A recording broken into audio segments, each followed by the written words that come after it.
All right, calling to order the December 17th, 2025 meeting of the Lunenburg Conservation Commission at 7:03 p.m. In accordance with the requirements of the open meeting law, please be advised that this meeting is being audio video recorded. The agenda lists all the topics which may be discussed at the meeting and those reasonably anticipated by the chair. Votes may be taken from these discussions. Not all items may be discussed, and other items may be raised to the extent permitted by open meeting law. Please be advised that the town of Lunenburg utilizes Zoom platform as host for its hybrid and remote meetings, that the Zoom platform utilizes AI technology, known as AI Companion, to create audio transcriptions of meetings to aid in the subsequent preparation of meeting minutes, that the AI Companion is activated immediately upon launching the Zoom application. You are hereby notified that this AI technology may capture audio prior to the start of the meeting and or following the conclusion of the meeting. All right, I'm going to do a roll call. Mike LaRouche, Present. Andrea Burnett, Present. Richard Bursch, Present. Mary Wilson, Here. Teddy Doucette, Here. and I, Jenny Puther, am here. Chris will not be here tonight. Okay. Up first, we have an appointment for Tom Analons to go over a plan to groom trails for mountain biking at a couple properties in town. And I did see that Tom is here. Um, Tom, you had sent some photos with some trails. Um, did you want to share those or can you go over Well, the well, plan? the yeah, the trails are the same trails as last year.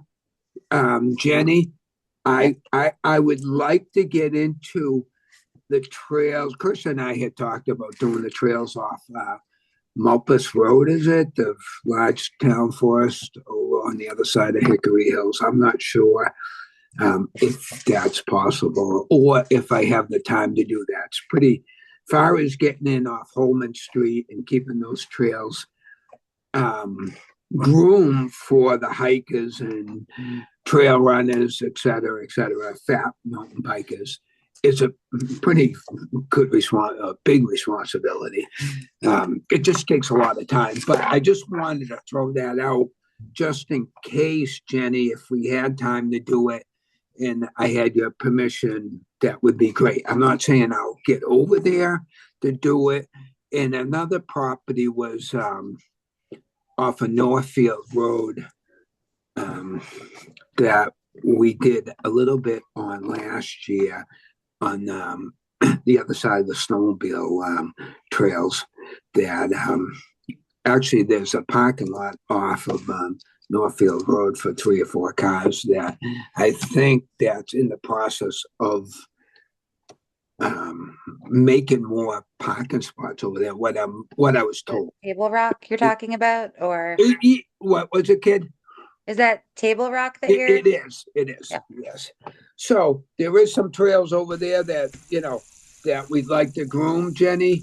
But the main part is really off of Holman Street. That seems to be a big hit.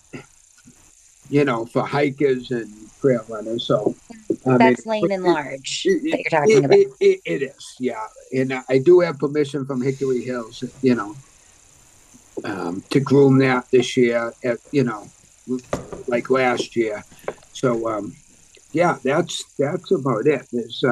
If I could groom it with 4 inches of snow minimum, and just do like we did last year, not widening trails or making new trails, just grooming the previous trails that are there. Okay. So you had sent me um some pictures of trails that you were looking to groom. I know that I think the commission is looking for just like a list of trails, and I had meant to respond to you and I didn't, asking for at least like a map with some trails highlighted. I was thinking maybe we could go through the trails that you sent over. Well, Um, they're kind of, Jenny, they're kind of, like I said in the email, that I sent you, there's really no names of the trails. It's all color coded. I think there was red, blue, and red that's in there. You know, there's homemade trail names, but nothing really. If you go into Holman Street, Jenny, it's all color coded.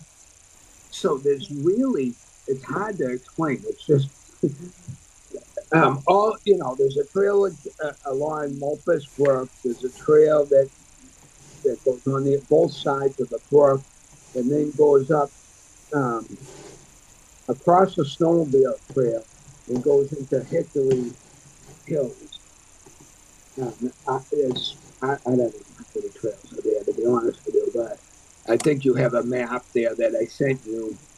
But all the names are kind of made up. It's all Yeah, maybe. so, and even just like a highlighted map would work, or if because we have like the red trail. Let me see. Mary has her hand up, so No, I'm going that's to. just what I was going to say, Jenny. Just taking this and marking it up, I think, would be sufficient to allow us to understand what he was going to groom and what he was not going to groom, at least from the proposal perspective.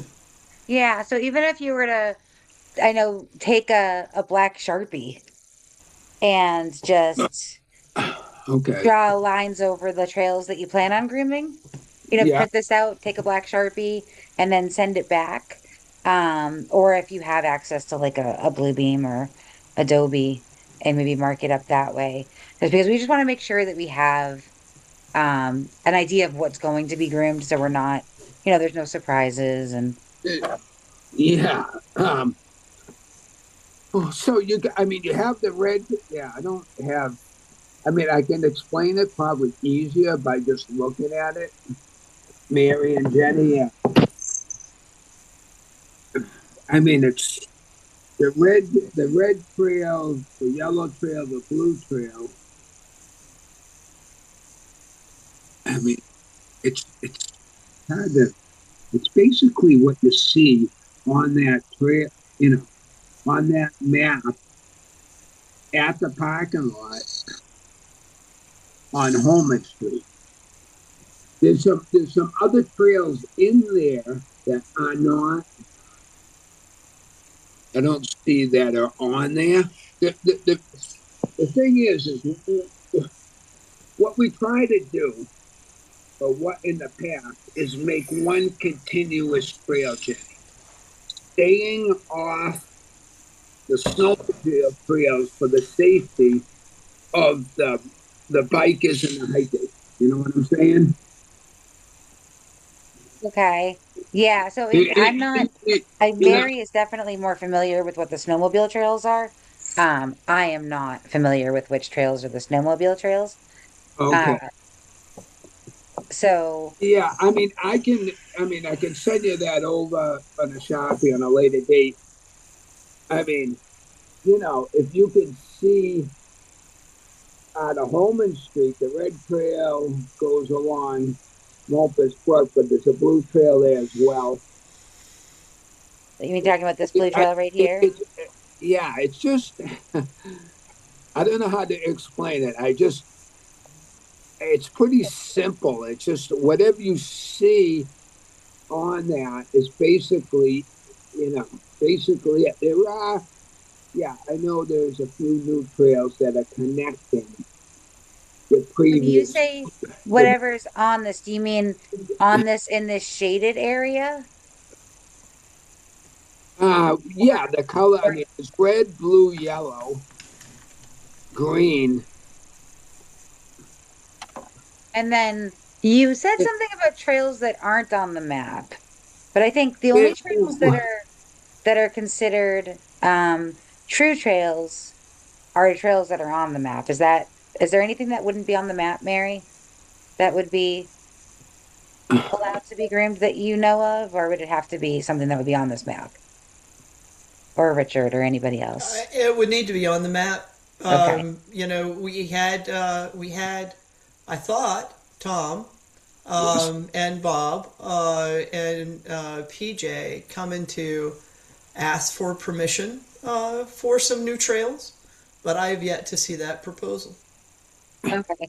So there's nothing there shouldn't be any trails that aren't on this map. That's as far as my understanding is. Okay. Yeah, I guess and you're right, Mary. There are new trails on there that aren't posted on that map that I think that Bob wanted to put on there before he put the new trail system map on the trees in the woods. I mean, the whole idea was to have a continuous loop through the large, town forest. But like you said, there are trails there that aren't posted on that trail map that I'm looking at. Well, since we're talking about new trails, Jenny, Yeah, can we go there?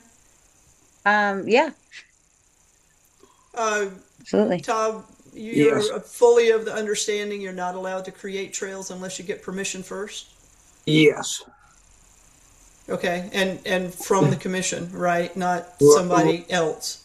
Right, right. I learned that the hard way, but yes, I do understand that. Okay. It the new trails. Yeah, I know where you're going with this, and I understand that. The trails that are raked and ride. I mean, we had done a bench cut there off of that trail, and I heard that you weren't happy with that, and I understand that. And I thought we had permission from that, Mary. Obviously, we did not. That was talked about a year or two, so we did that to come off the parking lot and make that continuous loop that's not on this trail. But I mean, I do realize and understand the regulations of getting permission. The trails we do put in, Mary and Jenny, I mean, prior to that trail, that cut that we did, I mean, a lot of it is just rake and ride. There's no cutting. It's more following the fall line of the property of. Those have to get permission first too. Yeah, right, right. So Okay. I mean, a lot of it, people ride it, and we follow it. Somebody has ridden a few of them and make their own trails, and then it becomes a trail without permission. Which Well, just to be clear, I've seen you out there in the forest telling me you were working with people on the commission who didn't know who you were, and you said that it was a sanctioned trail, and I told you it wasn't because I was on the commission. Right, right. That was 2 years ago, correct? That's correct. Yeah, but I mean, So- since then, we really haven't done anything, Mary, on the understanding of what you had told me, last year. Okay. And so if we were to grant you permission to go out and groom trails, you would also understand that if you were going to bring ramps or anything else out there, that is not implied in this permission. That would be a separate permission you would have to request. Okay. Yeah, I didn't know that, but I understand that, now. So basically anything that you do out there in the forest that's Yeah. not just walking in the forest, you have to ask for permission first. Okay. The commission loves our volunteers, honestly. I do a lot of work out in the forest. I plan a lot of projects. I work on fundraising, all kinds of things, right? And I know what it means to have volunteers like yourself out doing work and committed work. And, I groom in the wintertime too. And, it gets cold out there, right? So I really appreciate that. The reason why we have these land use rules is so that we're clear on what's happening. It's a shared interest area, right? There's game management that's happening out there. There's public safety interests that also the commission has responsibility for. And those are a few of the reasons why it is so important and why we actually have it as a law that you must ask for permission first to do anything besides go out and walk in the forest. Anything you alter, you must get permission first. Right. I understand that as we, I mean, I know it my fault for sure that I went in and made a few trails without the permission, prior to this week. Now that we know the understanding of the rules and the regulations, clearly Okay. understood. And so then, with regard to, you had sent an email asking about wood chips and putting wood chips on trails, which on the surface seems fairly benign. But one of the big problems we have that actually threatens the existence of our, the state that we have of our forest is invasive plants. And those invasive plants come in on foreign wood materials like wood chips. So it's really important not to be bringing in wood chips, particularly those where we don't know where they come from. And I have to say that after you had asked, I went out and found wood chips on trails. So I was disappointed to see that. Yeah, I didn't realize, Mary, that wood chips. I don't recall we asked it. I mean, we brought wood chips in 3 or 4 buckets to do that trail to hold the erosion down, but I didn't know. Each trail that we did is I mean, it's observed for erosion.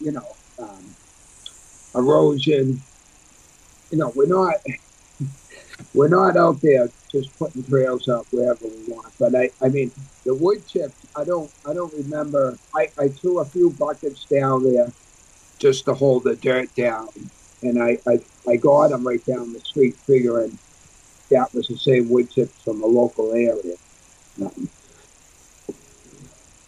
and I had sent a few messages to other people, that I thought was on the committee, and said it was probably all right. So that's partially my fault. I apologize for that. Like, Richard, do you have your hand up? I did. I just wanted to add to what Mary was saying that the commission is definitely very grateful for all of the volunteers that do help in maintaining access to all of our properties, Tom. So we do thank you very much for helping to provide the access. One of the other things that Mary didn't touch on is all of these lands are for passive recreation only, and that is due to the funding that we receive from the state of Massachusetts in purchasing these properties. So we do need to be very careful and monitor the activities of the property because they are supposed to be maintained in whole in a natural state for passive recreation, which is basically just small groups walking it and enjoying the flora and fauna of the properties. Once we start to get into multiple trail creations and maintaining trails and providing access that can be used by other vehicles and other groups, do start to violate that premise that these are for passive recreation Mm-hmm. only. So that's one of the big reasons that we really want to, or one of the other reasons we want to make sure that we are fully in control of what's happening on the property so that we can make sure that it is maintained in a natural state and only used for passive recreation. So, but thank you very much for offering to help provide the access in there. So, and I think Mary covered most of the points as far as maintaining trails, adding trails, any sort of disturbance in the property itself, creating sitting areas and widening trails. We really have to review any proposals like that prior to that work being approved. So, but thank you very much, Tom. I definitely look forward to seeing some of the trails packed down so we can get out there when the snow falls. Yeah, I mean, when we go out, we're not landscaping the property for say only that one episode of Holman Street. I mean, it's more we don't blow the trails off, and we keep the leaves on there to hold the erosion and the compost of the leaves that just keep the trails natural. I mean, the trails, as far as uproot and the roots being exposed, is use of the trail, correct? I mean, you run something over, it's like water, right? The more you run over, the bigger the hole it's going to get. So I had talked to a few people on trying to fill the voids in in keeping it, you know, just protecting the root system, really. And, I thought that would be a good idea with the wood chips, a Dermopus scrub. I figured if we use the wood chips from that property and just kind of, you know, filled in the voids for the holes, that would be a good idea. Um, but per se, I mean, there's no landscaping on any trail.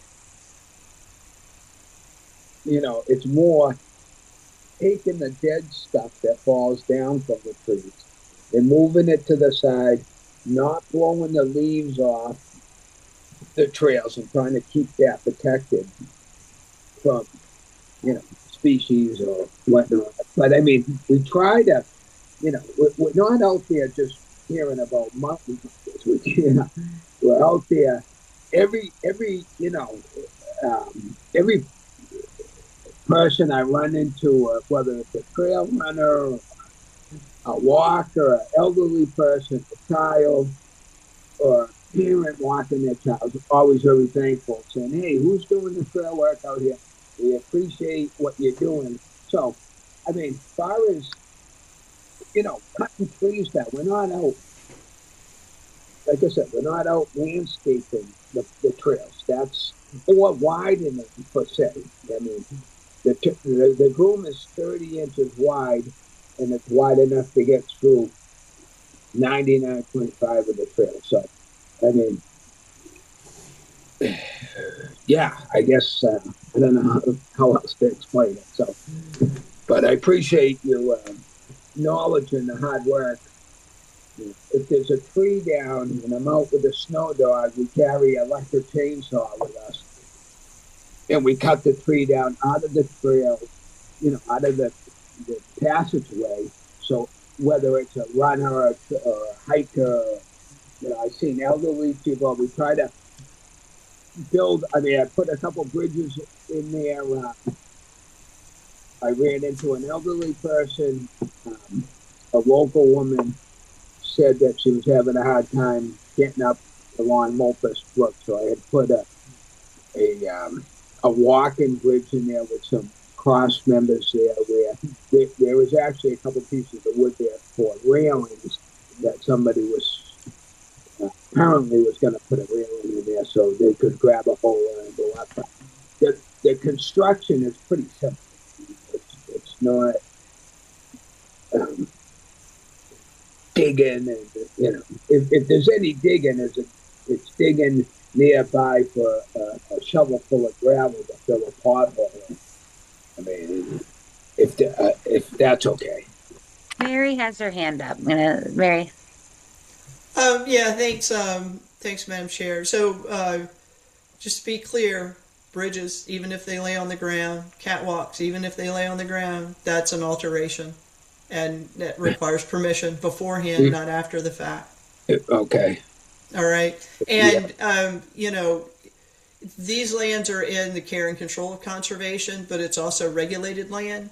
As an example, Tom, in order for us to go put gravel in the existing trail, we had to go to several state regulators to ask for permission and actually get a permit to do that. Yeah. Okay, so what I was told. Yeah, that's how heavily regulated any action in that land is. That's laying gravel on the ground in a trail that's already there. Okay. Now, so is that Mary? Is that taking gravel from the property, which is, let's just say, 5 or 10 feet away from the trail with a spade shovel? I mean, is that you need permission? I'm not saying bringing gravel in. I understand, we are taking the gravel in from Powell's or Proctor, but if you dug a hole close to where it needed that filling, I mean, is that a no-no? Or is that something that I would say, okay? Tom, if you're taking a shovel down the trail, you ought to talk to us first. That's the safe thing to do. Okay. All right. Okay. That. Yeah, I think that's probably let's err on the side of caution. Yeah. Okay. with regard to clearing trails that are already existing trails that are already marked as existing trails, that Yeah. permission is granted in the land use rules without Permission. without permission. But that's a marked trail, a trail that exists on a trail map. It's got trail flagging on it. That is not a game trail that is not marked, that is not on a map. Got it. Yeah, Um, I mean, I just want to let you know we're not, or I'm not, or we're not the group that we hang out with. We understand of, going in cut. There's no new growth being cut. If a dead tree goes over the trail, obviously it fell down. We cut it and get it out of the way. It had fallen naturally, not. We're not out there, as wood choppers and cutting every tree down. You know what I'm saying? So we're trying to clear it for everybody and just make it enjoyable for every aspect of the summer winter activities. That's all. Madam Chair, I would be very interested in moving this forward, but I do want to see a map that includes all of the trails that Tom would consider grooming. And I understand Tom has said that he may not get to all of them, but I would like to see a map that shows all of the ones that he's going to propose into groom. And so even if they aren't on this map, I would like to know what they are. I would like to, have somebody, Tom, ride out there and do GPS coordinates and send that to us. And this is only one of the areas that you're proposing to groom. I think there are a lot of people on the commission and maybe some volunteers like Bob and whatnot that can help you mark up a drawing like this. I think Chris St. Germain could help you mark up a drawing like this. And then, we need to get any coordinates for those new trails that you were referring to. And then, if you're talking about Table Rock or any of those other properties, Small Town Forest, Cowdrey, I would like to see that as well, so we have a record of what you're proposing. Yeah, absolutely. Yeah, it just takes time to go out and get everybody together and do it. Get on the same page, and we can roam it and mark it, like you say, on a GPS. It's basically the same trails as last year. Besides leaving the parking lot and that new trail on the left hand side that we did the bench cut, everything's basically the same going into Hickory Hills. There's nothing changed into there. There's really nothing new that I can think of. Actually, I mean, I guess I could we can get a hold of Chris, or I know Bob's health isn't that great, so he's kind of out of, Chris is out there riding pretty often, so he might be a really good resource for you. Yeah, exactly. And he can, or I can submit it to you at some point. I'm very handy with trail applications. If I had GPS coordinates, I could put it on Are you out put there it on a map. Are you out there at all, Mary, where we can either walk it or do I something? am, yeah. I could be available for that. I haven't been out there as much recently. My dog tore his ACL, or CCL. But I can make arrangements for that too. Can we set a date tonight or a time and a date we could do that and get this rolling, and you could go out? I mean, the easiest way, I suppose, is just, I mean, I'd rather go right to the source, either Jenny or yourself. Then we can walk it or we can ride it, whatever you prefer, and then you'll know for next year, instead of going through this, year after year. Maybe we can say, okay, it's the same year after year, same trail, same 4 inches of snow. I think once we have the map data set up, it should be a pretty easy request to initiate year over year. I don't have my calendar in front of me. Jenny knows I have a lot of other volunteer activities that I manage in addition to ample Yeah. work responsibility, so I'd have to get back to you about availability. So, and I can forward your email address to Mary, Tom, if she doesn't have it. I have And it. then He sent she, me the email about the wood chips. oh, okay, great. So, Yeah. yeah, so she knows how to get in touch with you. Have Okay. you, it looks like Lane and Large may have already been groomed. Did you go out there and groom? Yes, I mean, we, there was a groomer out there. I don't know who was out there. And somebody had, whether it was a sled, I had gone out and somebody had groomed it prior. And who, I don't know if a local guy has a groomer. I yet to find out. I'm trying to find that out, Jenny. Um, whether somebody was pulling a sled. Did you see any? I didn't know of anybody out there that was grooming. I didn't hear that, but I did see it. Okay, so, but it wasn't you. No, not the first attempt. No, Okay, have you groomed it all this year? I Or, I went out twice. I went out last night. Was the second time. okay. Um, can you not groom until you send us a map of exactly where you're going to groom?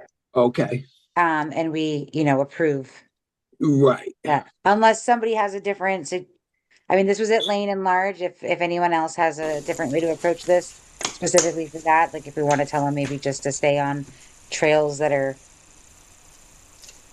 Well, marked and that are well, true no, trails, but Jenny, I don't mean to talk over you. You're no, the that's chair, fine. but I mean, I'm just shocked that he's out grooming when he's been told that he needs to ask for permission again this year.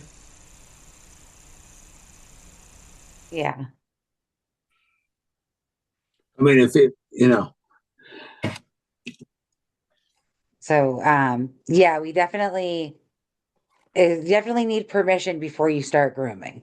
And we're not there yet. Well, I want to say we appreciate all that you do for the trails, and we love that, you're helping out making these trails accessible for people during the winter, but we need to have visibility on what you're doing and make sure that we are, giving permission for what you're doing, and that we're not, because that way we have the visibility and we just can make sure that everything that you're doing is not going to be anything that impacts our trails.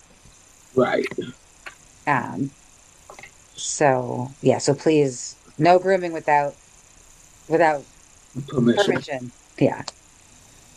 So you've groomed twice already? I did, yes. Okay. Yeah. I mean, Uh, somebody was out there already grooming that. I just automatically thought, well, if they're grooming, they get permission. So I just took it upon myself, figuring, I know I missed the last meeting, and I just figured somebody was out there doing it. And I said, well, they must have had permission to do it. I went out and did it. So my mistake. we definitely have not given anybody else permission to groom. So, So, yeah, yeah, if you ever see anybody out there grooming, then I think that you're most likely going to be the only person that we give permission to it's too. if we give permission. So you let them know they need to come to us. Yeah, Um, okay, so we definitely need the trails that you're going to planning on grooming mapped out. We could definitely use those again in future years. If you're not planning on adding anything to them, I think that, this could be, but we need to know where you're going to be, make sure that the trails are all legit trails in Lunenburg. yeah. I mean, I would really like to meet. I really like to meet somebody on the conservation and walk it and let you know what we're doing out there. I mean, it just seems like it's a hard thing to get everybody together and just go over it in person and say, this is what we're doing. This is what we're doing. The walking trails or the biking trails are basically what we're doing, Jenny. I mean, what's out there is what we're grooming. So, so what you're saying is at all of the properties that you've listed off, you consider all of the marked trails as ones that you would like to be doing. Exactly. I mean, there are trails in there that aren't on there. I'm looking at it, and there's trails on there that added from last year that try to make a continuous loop so we're staying off the snowmobile.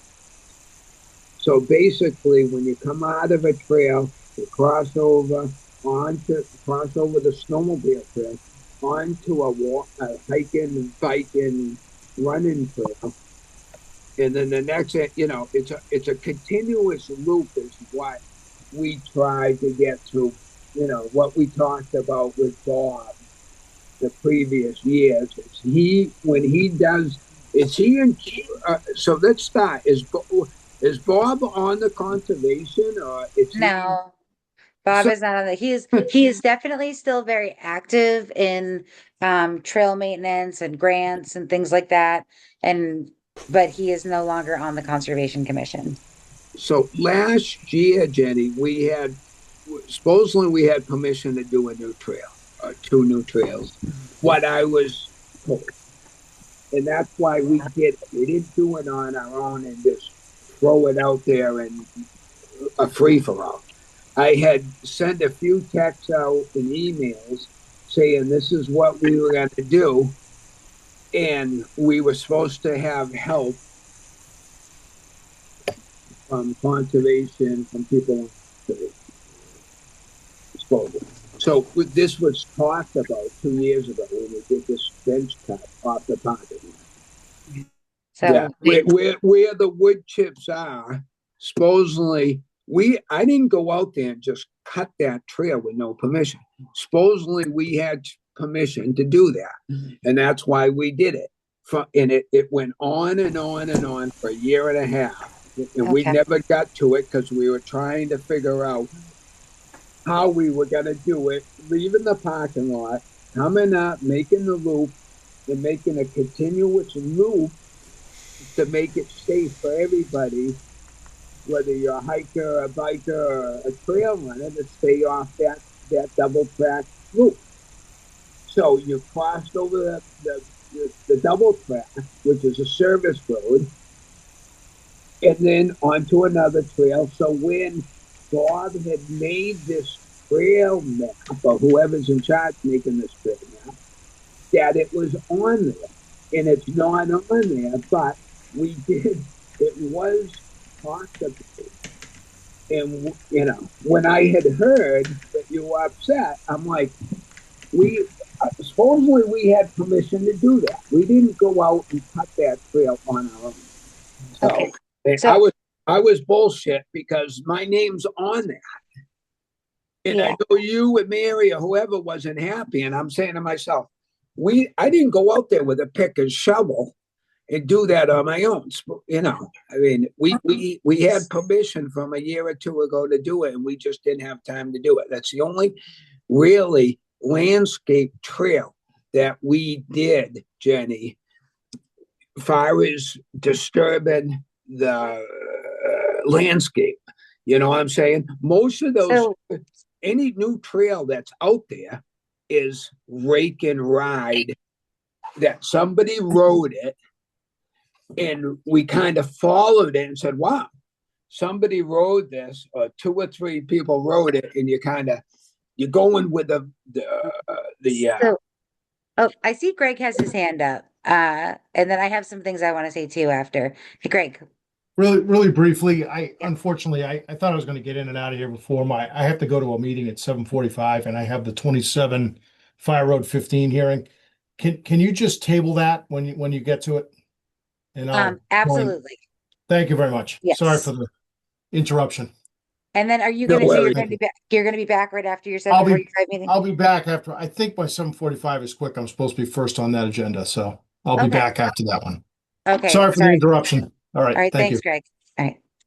Okay. So Tom, I would say I wasn't on the commission 2 years ago. I have only seen one new trail be sanctioned since I've been on the commission.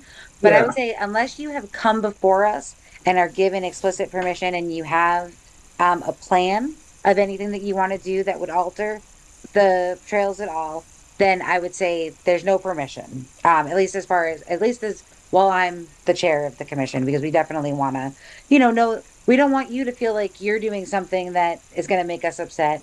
We want to make sure that we are doing things the correct way. If people are if they're riding off the trails, they shouldn't be doing that because people should be staying on only trails that are marked as it's true trails. So I can't speak to what other people are doing, but as for you yourself, just stay yeah, on the that's marked trails. yeah, it's good knowledge to know. It just, like I said, we're not, I don't know how to really say this. I'm not a good speaker, but we're not, it's not my property. I respect conservation. I work for the state. I know a little bit about the environment and the erosion, and we deal with that on an everyday basis through the state. So, I mean, and I appreciate the whole the Holman Street has become very popular in the last 2 years Yeah. of fat biking and mountain biking. I mean, it's what cleaning the trail. We started out just by cleaning the brook, Jenny, with the erosion because there's down trees in Mulpus Brook that the water's being deferred. It's pushed off to one side, and it's not the natural fall line. It's so we had gone in there with waders with Bob when his health was good, 2.5 years ago, and I mean, these are logs that are just soaked with water, and it's a lot of work. So we had opened up waterways, Jenny, where the natural waterfall of the brook went. Madam Chair. I mean, Sorry. I'm going to stop you for a second, Tom. Rich, you have your hand up? I did. Can we continue this at such a time Yeah. when we get the map that Yeah. is going to delineate the Yeah. I further think part that, of this? So I think yeah. we're just kind of going in circles at this point, and I know there's other people that are here Yeah. for hearings. Yeah. Yeah. Thank you. So Tom, I think so if you can maybe coordinate with Mary or maybe I can find a time to go out there with you at some point. Um, and just please don't do anything else until we have, at least some sort of mapped out plan of the trails that you're planning on doing. Again, we super appreciate that you're doing this. So But we really need to just make sure before you do anything, even like anything, come to us, get our permission. That way, nobody can ever say that you were doing something that you shouldn't have been doing, and then it's we have an understanding. the grooming is off for till further notice.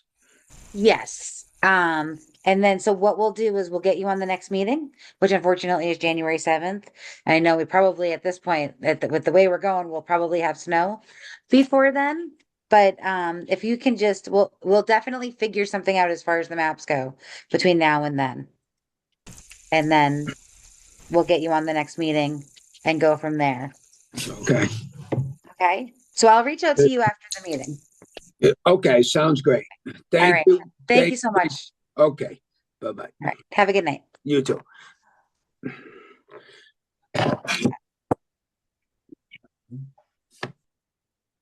Okay. Thank you so much, everybody, for bearing with me. I am going to move on to public comment. Comments are to be limited to 3 minutes and on the subject matter under the direct jurisdiction of the commission. Comments about current agenda items are to be made during the comment period of the specific agenda item. Please address all comments to the chair. Do we have any members of the public who would like to make a public comment? Does not appear so. Oh, yes. Oh, Yes. who is that? Hi, it's John O'Connor. I live at 236 West Street in Lunenburg. Okay. This is so weird. You're not like popping up for me. I'm sorry, can you hear me okay? Yeah, I can hear you okay, but I can't figure out. Usually, when somebody starts talking, are you the one that says iPhone? I am the one who says iPhone. Okay, Thank there you. you go. I see you now. Okay. All right. Thank you for saying your name and your address. How can I help you? How can we Yeah, help you? I just was listening to the conversation with Tom and wanted to express appreciation. I hike and bike now with my kids regularly at Lunenburg Town Forest. And when I first uh, moved here over a decade ago, I mean, it was really so much less cohesive. So I think the combination of I do know Bob, the work that he did, and really all the time that Tom and whoever else is out there, um, it's really made a huge a difference. The trails are passable. They're easy to walk on. They're great for my kids to ride on. So I just really feel grateful.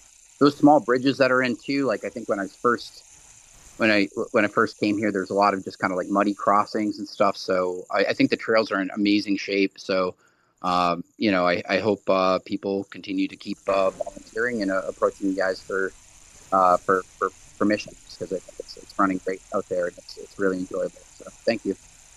Yeah, thanks for adding that. We have, in addition to Tom helping out, we also have, Mary. She coordinates volunteer days where people go out and build bridges. We have the United Way has volunteer days. So we have all these people that come together and really, and Bob also. I don't want to leave Bob out. Bob does a ton. We have all these people that really come together and keep the trails nice and build the bridges and continually trying to make things better. Mary, you have your hand up. Yeah, I just want to mention too, since you're going through the list of volunteers, we have a really active snowmobile community and a local snowmobile club that does a ton of work, including a lot of grant work, right, to build and improve the trails and the trail system on an ongoing basis. And we really appreciate those volunteers as well. Yes. I do not want to forget the snowmobile community. Sometimes I do that. Don't mean to. But yes, we just have a great community in general here. And Thank you, Mary. if you don't mind, if I could just add one last thing, Yeah. I did get a chance to ride some of the groom trails last year. They really are fantastic. It's just really, I think, a benefit to the community. So I know you gotta. I hope you can get together with Tom to walk those trails in the near future. But the difference between either riding or walking on a small track that packed down versus stuff that's been kind of like post hold and frozen over. It's gotten me out a lot more, like last winter and everything. So at any rate, I was definitely hoping that would continue to happen for sure, because I know it's a lot of work to do that, and it's very. I don't know if you guys have like actually seen what a snow dog is, but it's a very small. It's like the size of a shopping cart with a little sled behind it. So it's fairly low impact. I can't imagine you have to worry about it on the trails. Certainly, I've seen like horses out there, and as you said, there's snowmobiles, so it is substantially less impactful than that. So for that reason, I'm hoping that you can get together with Tom and walk it Yep. Yeah, through. we Thanks. gave him permission last year to use the snow dog, so we're definitely familiar with it, and we definitely want to work with him and get it going again. We're, hopeful that this will, it Okay. comes to Yeah. fruition. Yeah. Okay. Well, thanks for proving it last year, and I'm really hoping it gets approved again. Thanks. All right. Thanks so much for your comments. Have a great night.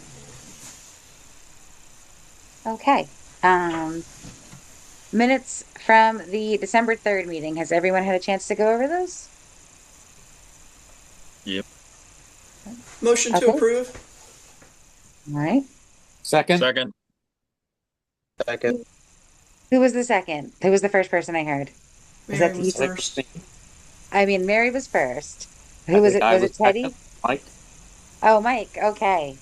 All right. So Mary with the motion and Mike with the second. Roll call vote. Mike LaRouche, Aye. Andrea Burnett, Aye. Richard Bursch, Aye. Mary Wilson, Aye. Teddy Doucette, Aye.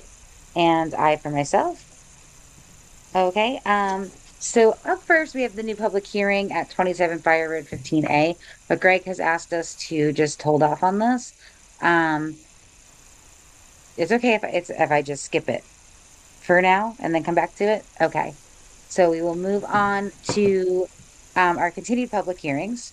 Up first, we have 480 Mulpus Road, a public hearing on a request. Oh, don't want to forget my oh my gosh. Oh, yeah, okay. Pursuant to MGL Chapter 131, Section 40 is amended in the Town of Lunenburg Wetlands Protection and Municipal Bylaws.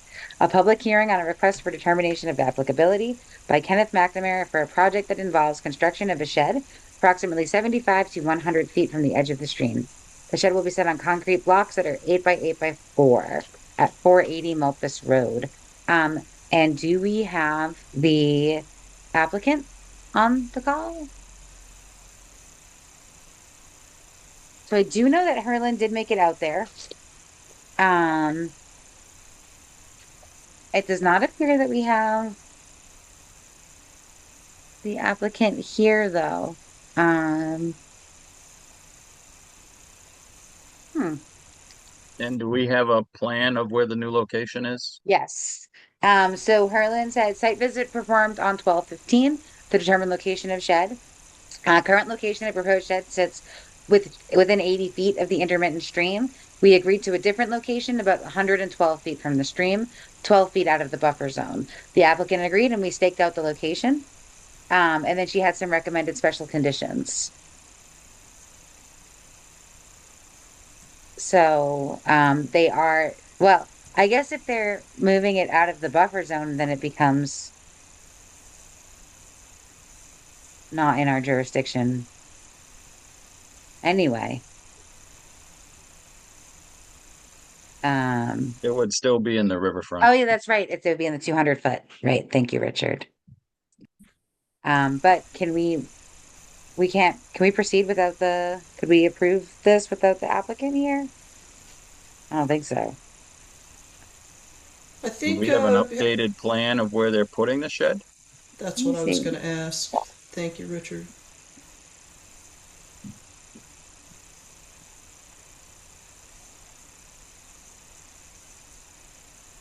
Just check. Think of, No, I don't see any updated attachments. okay, so yeah, so what I'll do is I can ask Harlan to get just an updated picture from the applicant. And well, we don't, and then continuing it is also, can we continue it without, Sure. okay. Let me just make sure I mean, okay. Do I have a motion to continue to our next meeting, which is January 7th, 2025, 2026? So moved. Second. Second. Okay, so I have Richard with the motion, Mary with the second to continue to January 7th, 2026. Roll call vote, Mike LaRouche, Aye. Andrea Burnett, Aye. Richard Bursch, All right. Mary Wilson, Aye. Teddy, Aye. Doucette, and I for myself. Okay, and then let me just make a note to talk to Herlin and get the new plan.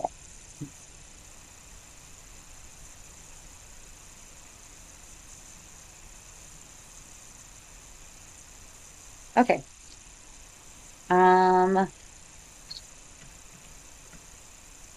Our next public hearing is 30 Summer Street.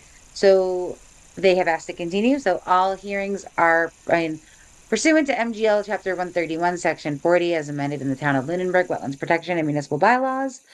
A public hearing on a notice of intent by Safe Store Real Estate Co. LLC for a project that involves floodplain fill and associated compensatory floodplain compensation. Greg Roy has requested to continue this until our next meeting for January 7th. He sent us an email earlier. So do I have a motion to continue to January 7th, 2026? So So So moved. moved. Second. All right. I I think is that Mike with the motion and Mary with the second. There you go. I think All that right. was Rich. Oh, was that Rich? Could have been. Okay. Okay, Thank you, Rich with Mike. the motion, Mary with the second. Roll call vote. You are. Mike LaRouche. Aye. Did you Andrea Burnap, Aye. Richard Bursch, Aye. Mary Wilson, Aye. Teddy Doucette, Aye. and I for myself. Okay. Then we have pursuant to MGL Chapter 131, Section 40, as amended in the Town of Lunenburg Wetlands Protection and Municipal Bylaws, a public hearing on a notice of intent by the Town of Lunenburg, DPW, for the replacement of the deteriorated culvert at Northfield Road crossing over Mulpus Brook in order to mitigate further deterioration. Do we have the applicant, or I see Bill Bernard, and we have the representative also on the call?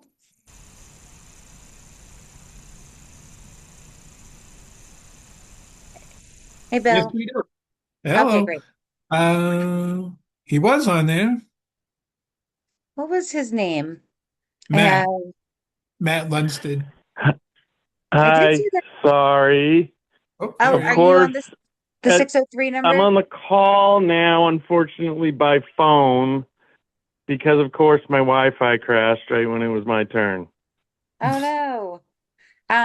Do you want to like go try to reboot your router or something and try I did again? Or that. can you search? You I can't share from I your I phone. tried that. It's not coming back. Okay. I ran around the house and turned off all the Alexas and TVs and whatnot. So I'm gonna have to try it by phone, unfortunately. Okay. Well, I can share for you, or I don't know if maybe Bill wants to share for you. Because now I'm hearing crickets. Am I losing it? So would you if can you see the screen if I share for you? Or would you want to share? Jenny, why don't you share? I don't have the I files I can available. share. Okay. Yeah, I can't see the screen, but I can follow along with the additional information we submitted. Okay. Let me pull up the application.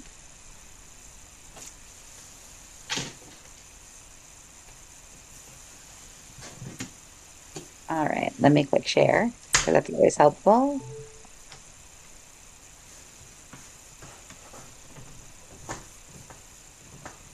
All right.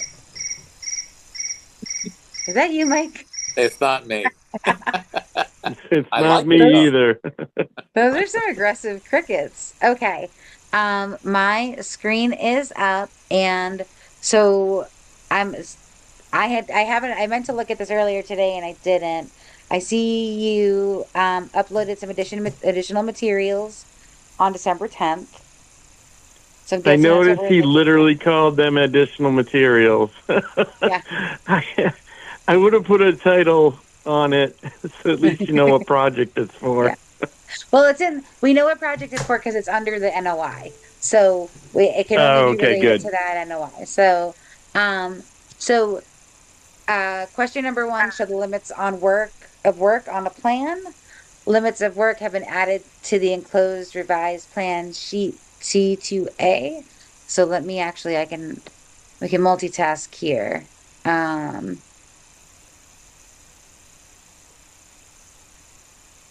Oh, I wonder, is that probably in this, what It's in we're that same going through? document, Madam Yeah. Chair.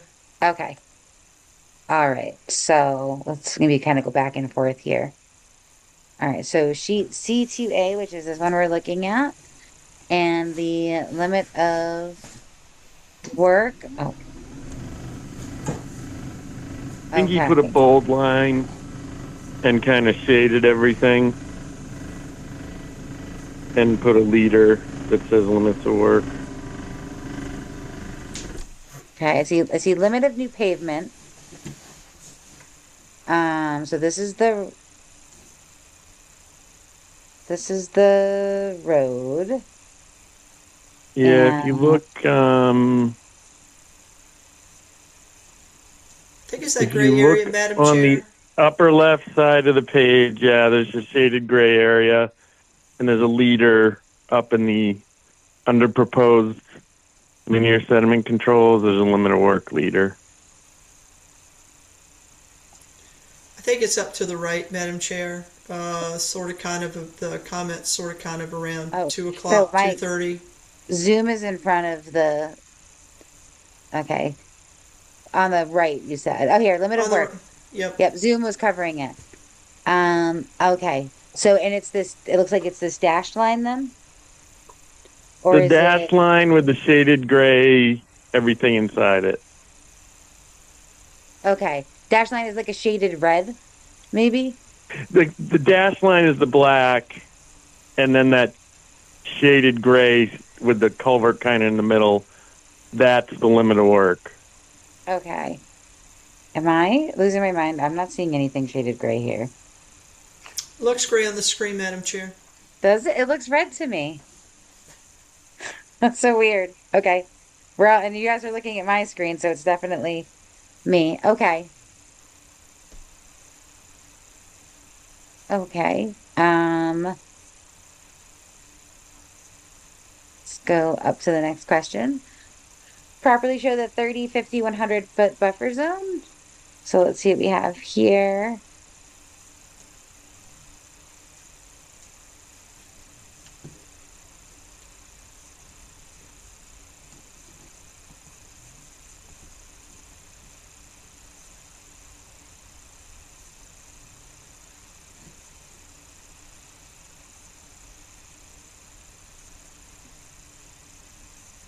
So those were the line work. I know it's very busy, but we had a dash line, blue, green, and red.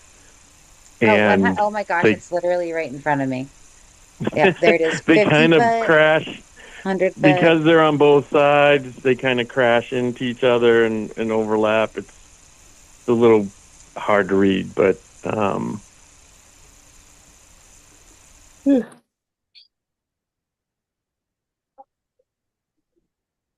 so this is the 30 foot. It's saying. Okay, and then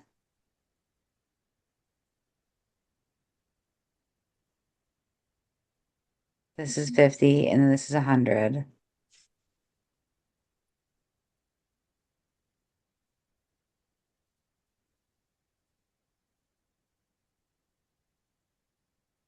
because it's on both sides, it's basically the whole project's almost in everything.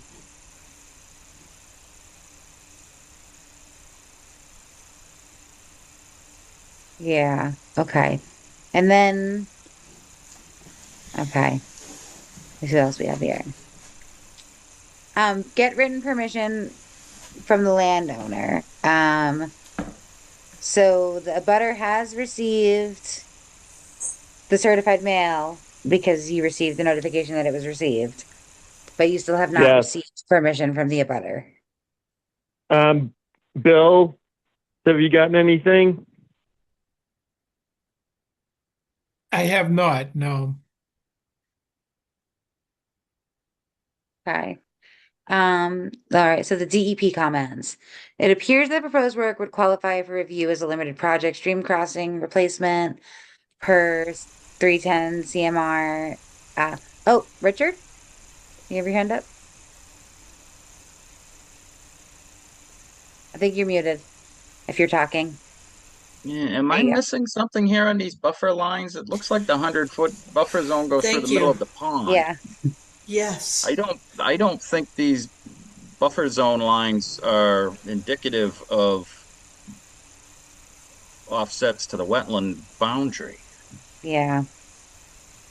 So I mean, the 100-foot buffer that goes through the middle of the pond is from the wetland on the other side of the road. So that's this right here. And then the pond's 100-foot buffer is out in the wetlands across the street. That's what's, because we're sandwiched between two sets of wetlands, the lines appear like they don't make sense, but they're The one you see going through the pond is the 100-foot buffer from the wetland, the north side of the project. If that makes any sense. And then I the guess pond's generally when 100-foot I've buffer. always seen buffer zone lines, they're 100 feet from the wetland boundary. So Right. That red line that's running through the pond is 100 feet from the wetland buffer that's on the north side of the road.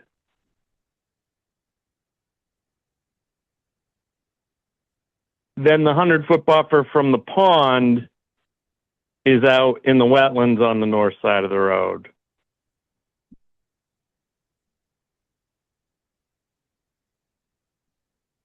Yeah, I guess I've just never seen them drawn this disconjointed before. Mary, have you heard that? I agree with Rich. So on the one hand, I sort of kind of understand what is being said, but then there are weird things like, I mean, in my opinion, and a lot of times I would just say, a lot of times reading these drawings, you look at them, we haven't looked at this one in several months, so they're pretty busy, but it seems strange for the one that goes through the pond on the bottom of the page, right? If you follow it up, the red line, 100-foot buffer, along the left-hand side, it just stops at a 50-foot buffer. Like, why does it not keep going along the 100-foot buffer of the wetland on the upper side of the page? That's strange to me. It would be easier to read if it actually followed the contour of the wetland flags at 100 feet to the top of the page. And the same thing happens on the other side of the page, too.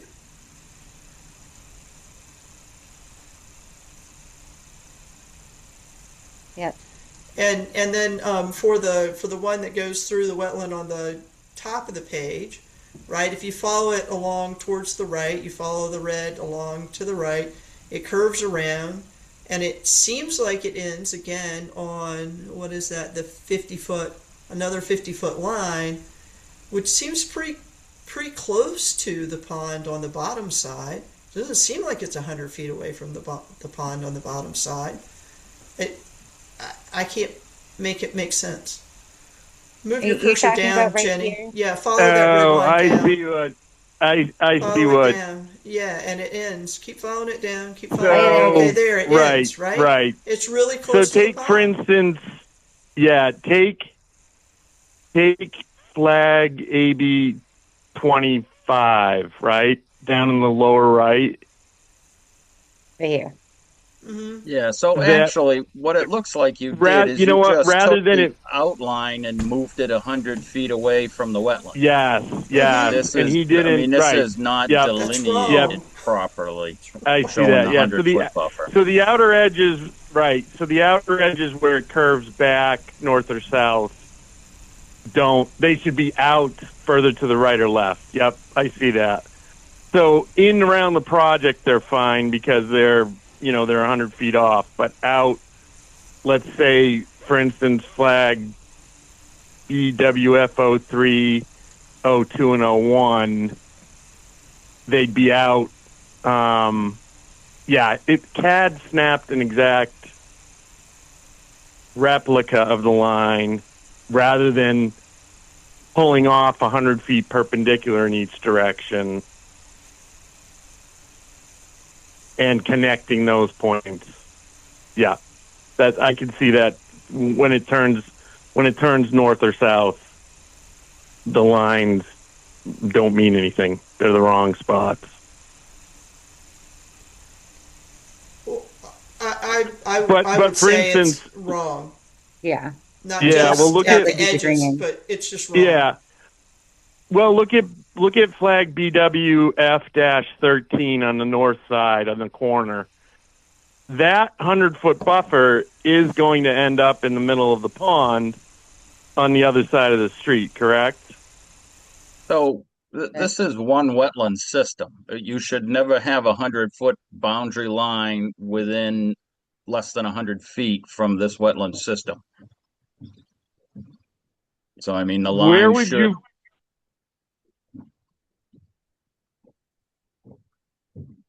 the culvert becomes part of the wetland system. Yep. So it should be 100 feet away from the culvert on either side. And should be following the contour of the wetland all the way around. On either side should be a 100-foot boundary following the wetland.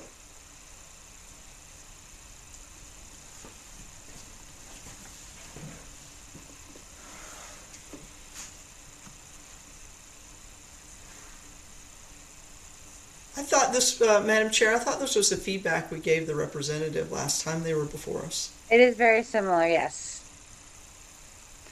It looks like it's changed So a where little would, bit I since- guess I'm confused.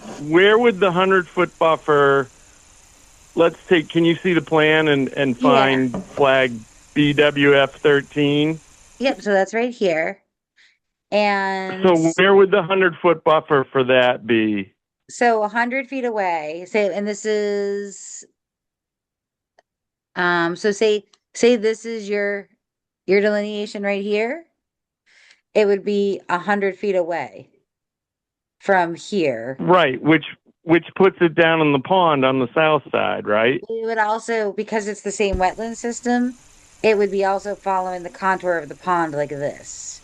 Say that, so it would But also be 100 feet. that's the red line that's up on the north side.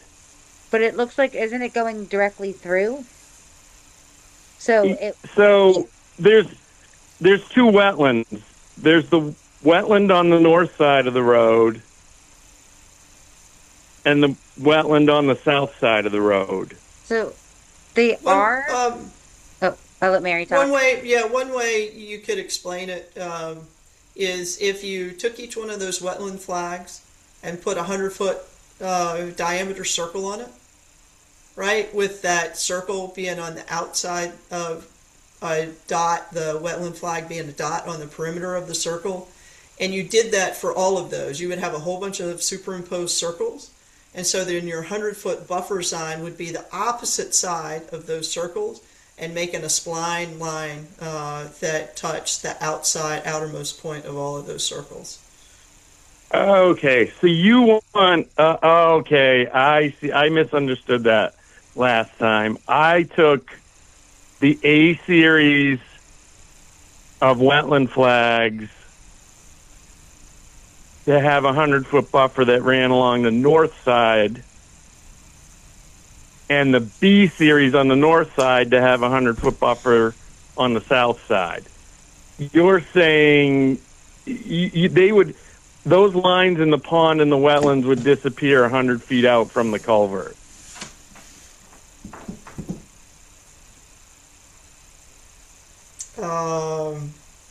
I don't know. Are you considering the culvert itself part of the wetland? Yes. Yes. So you think you're saying wetland flag? Let's say if there was a wetland flag at the culvert limit by BWF 13, it would connect down to AB 14. Is AB 14 this one right here? Yes. Yes. Okay. Yeah, there it is. Okay, so the 100-foot buffer is out by 505, and there's nothing in. Okay, okay. yeah. I apologize. I misunderstood that. I guess that wasn't clear last time we were here. So I had him draw two lines: a 100-foot buffer for the B series and a 100-foot buffer for the A series, and not considering the culvert as a connection. So I see what you mean, that those lines wouldn't be inside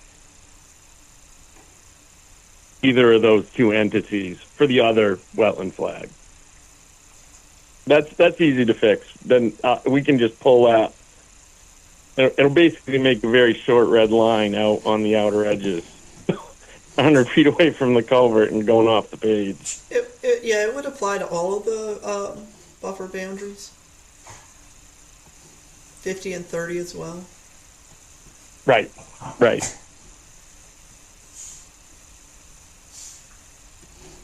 And, yeah.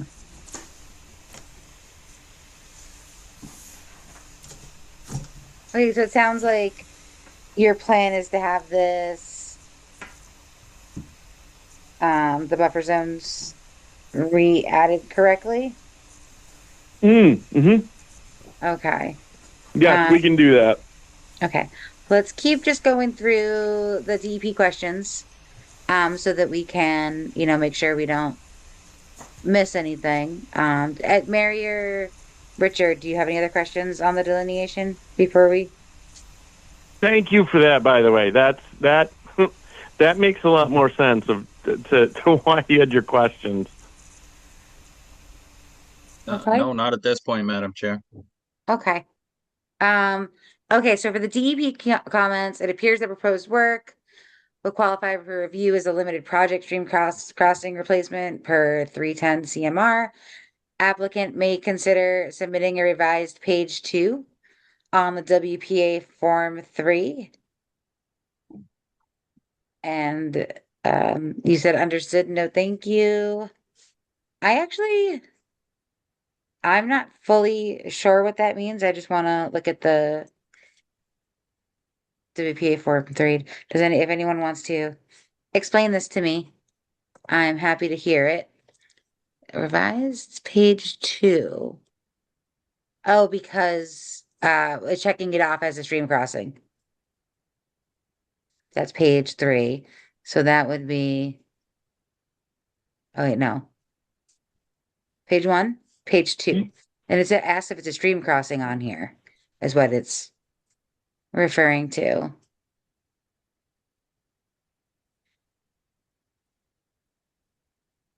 I thought that was on this page.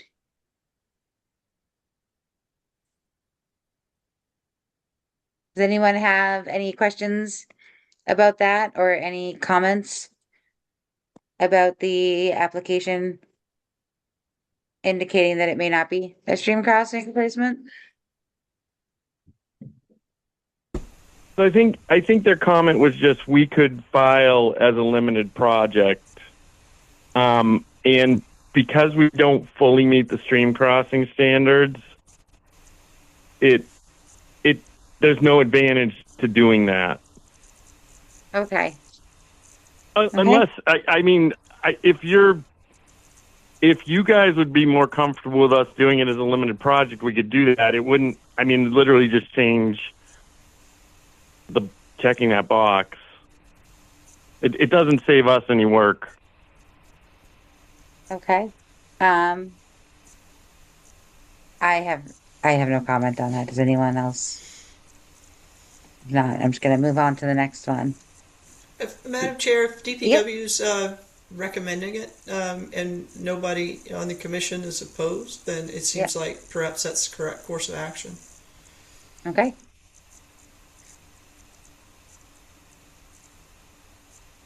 Okay, so the applicant indicates that the proposed culvert would slightly overfill for the 10-year storm. Misses by 8 inches. I know we did talk about this. Has the applicant considered culvert designs that would not overfill during the 10-year storm? Yes, considered. No history of regular flooding. Overtopping with current. Smaller existing crossing. Going from 3 foot to existing to 4 foot embedded proposed.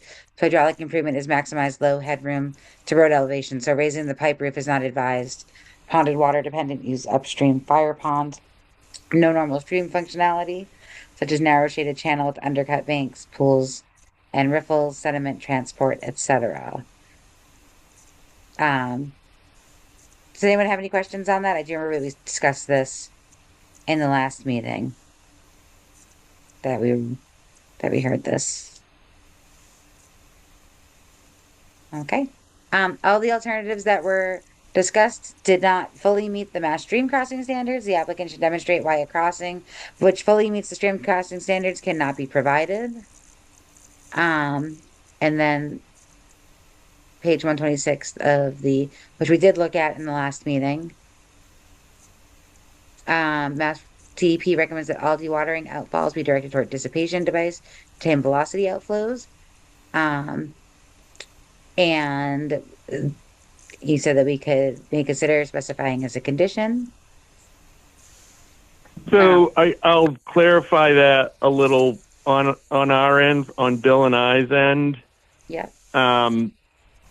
If you make it a condition of an approval, then the contractor has to he can still use his own means and methods of how to do that.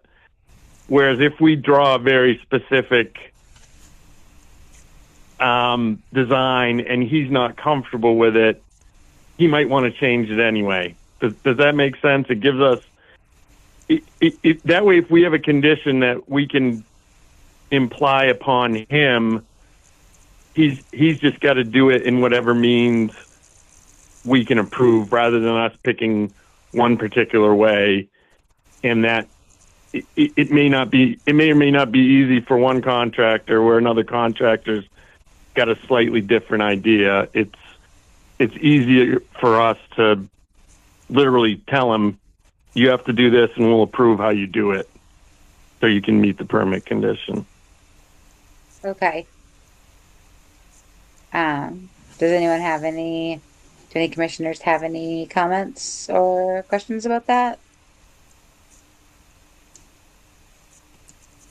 Okay, does not seem that we do. Should the commission find the project approvable, the commission, oh, Richard. Sorry about that. I couldn't find the button, Madam Chair. Oh yeah, no worries. Generally, don't we just get a general diagram and description? I mean, it doesn't have to be a specific, but I mean, there should at least be a general diagram of dewatering structures. And not to have anything at all. It leaves us to generate it, that's all. Okay, so what would your, was there not anything recommended on the plan, or all dewatering? So just this is my first culvert, and so what you're saying is that Greg is in here. So what you're saying is that normally it would be left open-ended so that it would, or how do you normally see it? Let me look at the plans.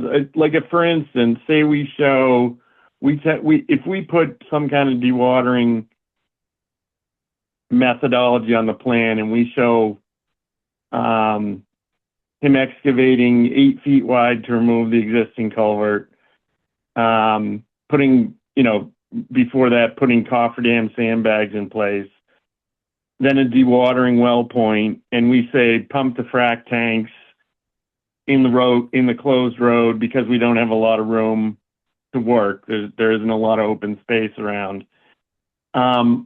If we show that on the plans and that's what you approve, and we get a contractor who bids it and says, I'd like to build this little, silt fence, filter fabric, and stone 20 by 20 dewatering panel, it's cheaper than me renting frac tanks to handle the pumped water. We would have to come back to you and tell you that's how we're changing the dewatering scheme, if that makes sense. Okay. Correct. But let me just double check. I think we actually show a dewatering basin, like a temporary setup basin like that. There is. And I think all they were saying is wherever you discharge that, let it, if it flows by gravity or through a little under drain, wherever you discharge that, you have some energy dissipation so it doesn't erode. Correct. But I need a minute to open the plans and make sure we show. So I'm sure we had to do one open. It's W-1, and it shows the water handling and dewatering detail. There you go. And it just needs to incorporate DEP's comment. mean, unfortunately, if you don't have it specific in the application, then they're gonna have to come, or you're gonna have to come before us anyways, if you change anything as part of the permit. So to leave it open-ended, we're better off to, close it up and say this is how they're Yeah, recommending to okay. do it. If they want to change it, they have to come back to us. So, but I mean, we really have to have everything in front of us for this determination and to vote on it. We can't leave it as open-ended as I think you're looking to have it. So what would you suggest we add to that W1?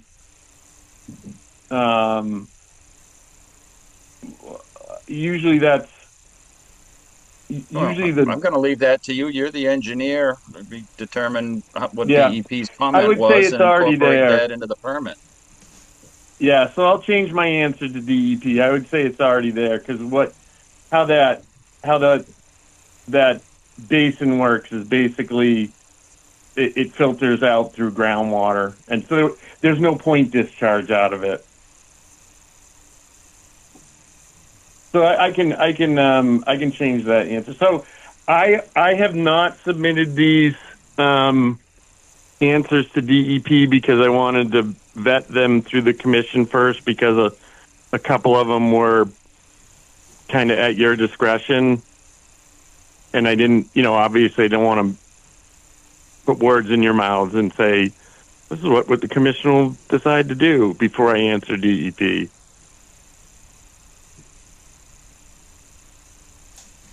Okay. So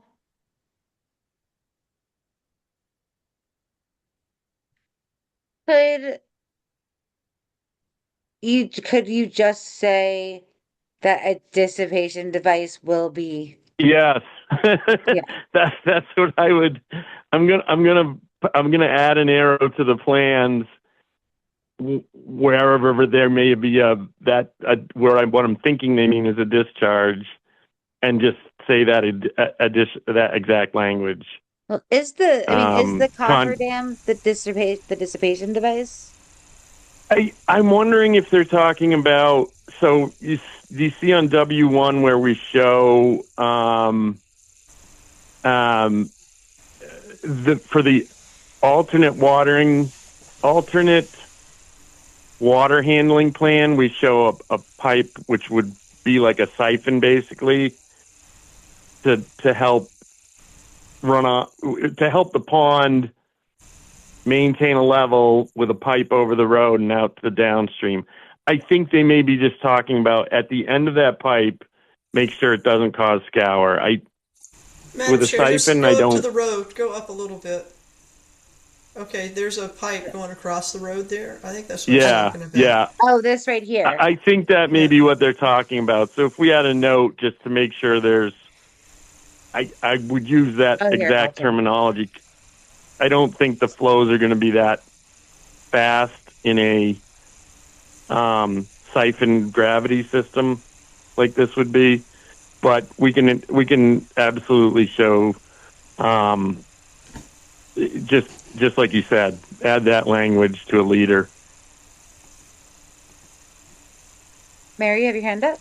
Madam Chair, if I may, that note you were just pointing to, I think This that one? note is probably what DEP actually kind of settled on and said, oh, Yeah. that's not okay. Yeah. Because it says the contractor is allowed to submit an alternate water handling plan, including but not limited to pump around. And I think DEP has taken exception to that, particularly. Yes. They don't mention pumping, I don't think.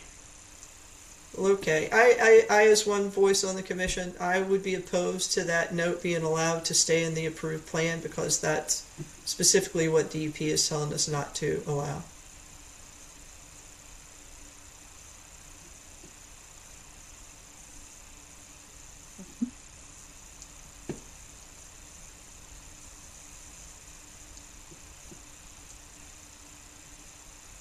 Do we have any I other? I would be Questions okay, Madam Chair, with that note coming out of the drawing and going Okay. into the notes and saying that bidders could submit alternate plans for review and consideration, which I think would Okay. facilitate the bidding piece of it, right? But not constrain us to allowing a point discharge after the fact. And to that Okay. point, I would add the language that DEP has in their letter as far as any discharge has to be aimed at or directed towards dissipation devices. We can't Yeah, just have I'd agree a pipe going because from one end to the other. right, they also may be talking about the silt bag sedimentation basin. They may have a concern if that creates some kind of point discharge, that there'd be erosion associated with that. So I'd like to add that note anyway, that any dewatering outfall be directed towards dissipation devices Okay. on the plans. Okay. Yeah. So if we can, I mean, this is just, one commissioner, also myself, remove this note that the contractor is allowed to submit an alternate water plant handling plan, and then also add that note to from Yeah, the dissipation device. yeah. Did I hear move that note as a leader and just put it under the Yeah. general notes? Yeah. Yep. That's what I wrote that down. Okay. Madam Chair, I would think we would want to say subject to approval. And add subject to approval. Yep. I'm trying to take notes too. Okay.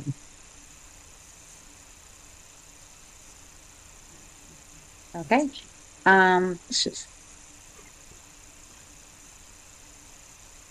Should the commission find the project approvable, the commission may consider incorporating conditions in the approved order that include at least a 2-year monitoring period, steps to ensure the proposed replication and ensure it can achieve 75% survival, follow the planted strata, and be considered in compliance and conditions for the replication, and resort areas should they fail. That may include the commission requiring additional measures that ensure the function and value of the restoration area prior to issuance of a certificate of compliance. And we would normally do that. Does anyone have any questions or comments about that?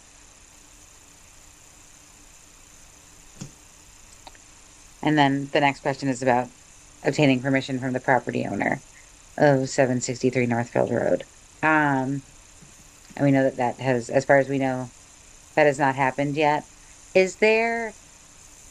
we know if the if the property owner at 763 lives there full time? I don't know. So that I was going to bring that up.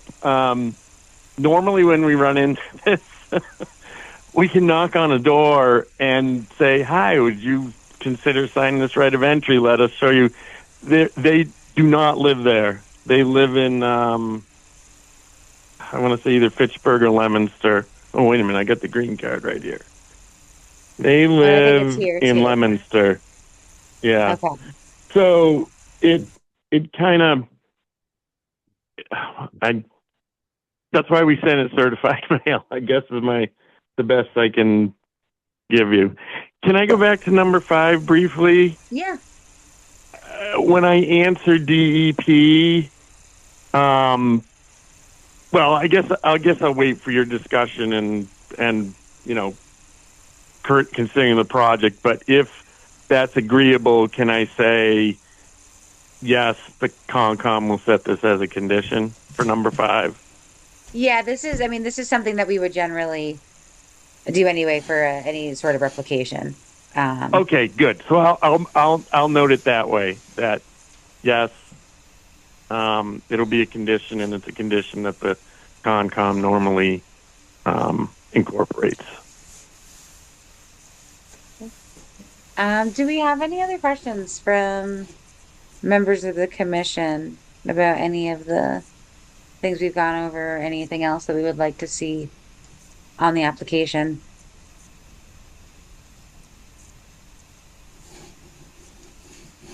Okay. Do we have any questions or comments from members of the public?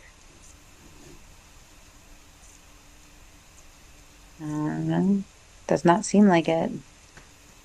Um, okay, so, um,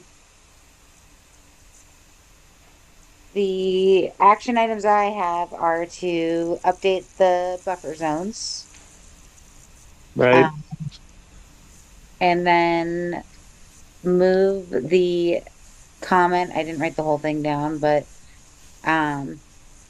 move the comment about the contractors allowed to submit alternate water handling plan from a leader to the general notes. Add the general note that the DEP had requested in question 4. And have I missed anything? I think I got them all. Madam Chair, you what- got the Yep. one. Sorry, Rich. Sorry, which property are we holding on that they do not have permission for? The address of the project, which is 763 Northfield Road. It's technically on somebody's property. Okay, So, well, no. Work will have to occur on someone's property. We've revised that sheet C2A shows that the head wall itself has been changed. So no, the town won't have any permanent structures on the abutter's property. It would just be in order to install that head wall, we'd still be impacting that bank near the head wall on private property. So the right of entry is permission to basically dig out the old pipe where it extends onto their property, the pond, install the new head wall, bury it, and regrade around it, the regrading being what falls on the private property. Does that Thank answer you. your question, Richard? Yep. Okay. Do we have any other questions? Okay. So I think I'd be looking for a motion to continue to the January 7th meeting. So move. Okay. Do I have a second? Second. All right, that is Richard with the motion and Teddy with the second. To continue to January 7th, 2025. I'm going to roll call vote. Mike LaRouche, Aye. Andrea Burnett, Aye. Richard Bursch, Aye. Mary Wilson, Aye. Teddy Doucette, Aye. and I for myself. Okay, so we will see you again, hopefully on January 7th, 2026 with Excellent. the Thank you. updates. All right, thanks. Have a good night. You too. Sorry about the Wi-Fi. Oh, no worries. Hopefully that changes by next meeting. Yes, hopefully. Okay. Have a good night. Thanks. Have a good night. I see that Greg has joined us. So we will move back to new public hearings. If that works for you, Greg. Yes, Going ma'am. Thank you. Okay, so pursuant to MGL Chapter 131, Section 40, as amended in the Town of Lunenburg Wetlands Protection and Municipal Bylaws, public hearing on a notice of intent by Steve Bean for a project that involves the demolition of an existing cottage and a construction of a replacement house and deck on the property at 27 Fire Road 15A. I see we have Greg Roy as the representative. And I Yes, know we do not have a DEP number for this one yet, so that's we'll just correct. be, kind of. Yeah, so a little introductory tonight, but I did want to get the commission's, or at least first impressions here. Would it be appropriate to share my screen? Absolutely. Okay.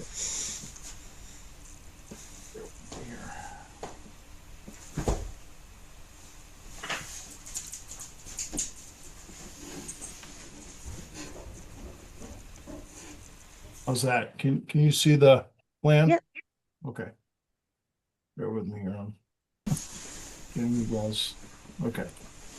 Again, Greg Roy with Dillon Roy, representing the applicant Steve Keane at 27 Fire Road, 15A, excuse me.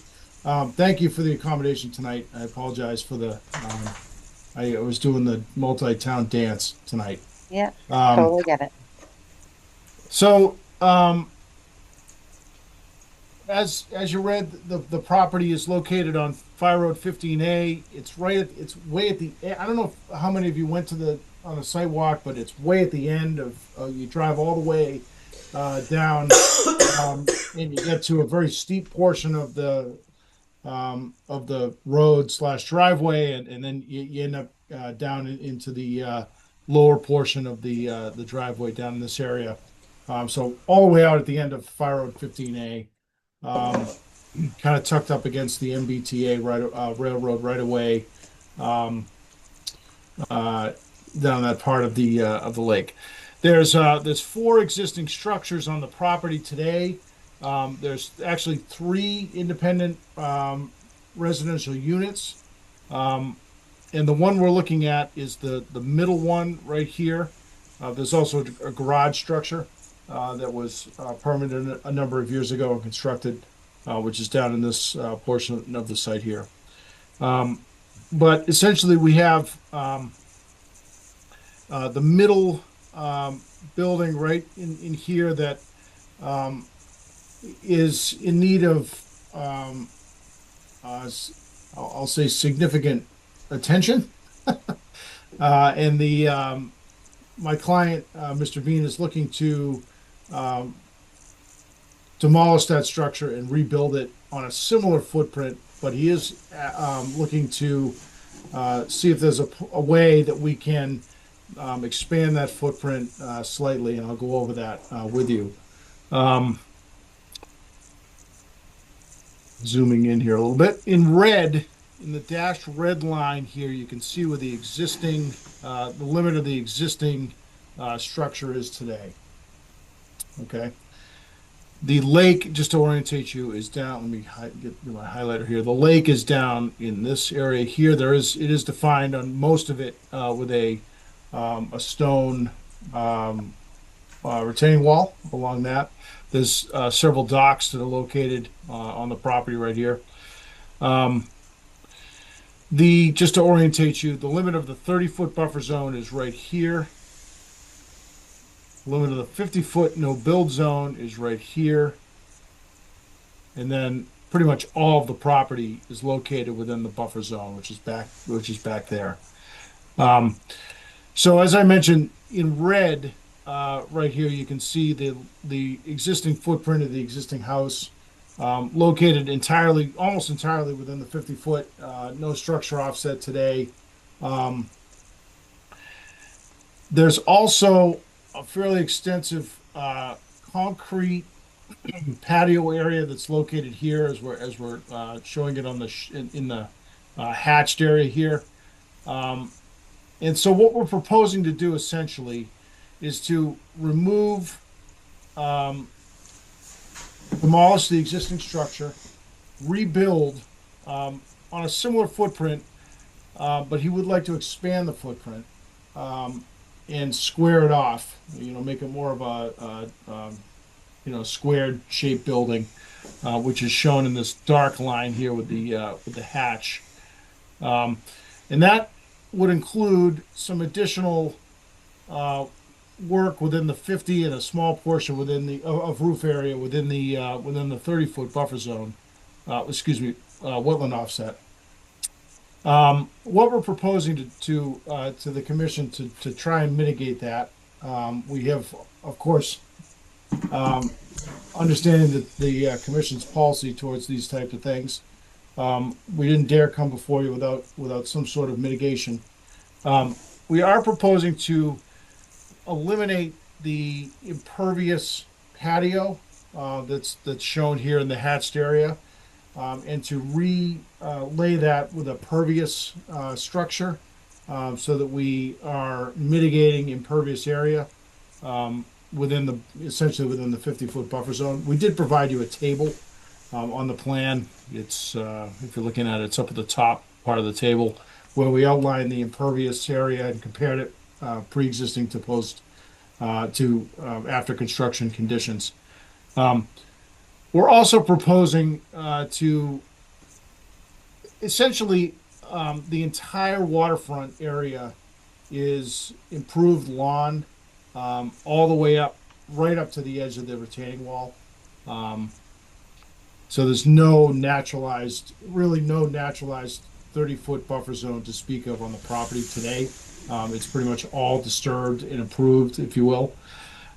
We are proposing on the opposite side here of the site to give back an area and provide some naturalized area right along that retaining wall. Again, in an effort to mitigate what we're proposing, the slight increase in the footprint of the proposed structure within the 50-foot and 30-foot areas. We're proposing that in the mitigation package. That's really where I wanted to keep it pretty high level tonight. I'm pretty certain you're going to have some comments, so I wanted to take them. I also wanted to acknowledge that I wanted to take your comments and acknowledge the fact that we, as you mentioned, we do not have DEP comments, so we're not going to be able, under no thoughts that we'd be closing this. We know we'll have to continue anyway. So I'd like to kind of get at least your initial comments on this, and so we can attempt when we get DEP comments to kind of compile everything together and come back at you with a thoughtful response. So I think that's all. And again, thank you for the accommodation tonight with switching the schedule around. I appreciate it. Thanks, Greg. Andrea and I went out there on Saturday. It was pretty snowy, so it was kind of hard to see what was concrete and what was not. I know they had a deck with a tree growing through it. Yep, they do have that. Yep. Yeah, framed the deck and around the tree, yep. he did indicate that this tree that's to the left of the structure, that he thought that he would have to take that down if he were to rebuild. This one?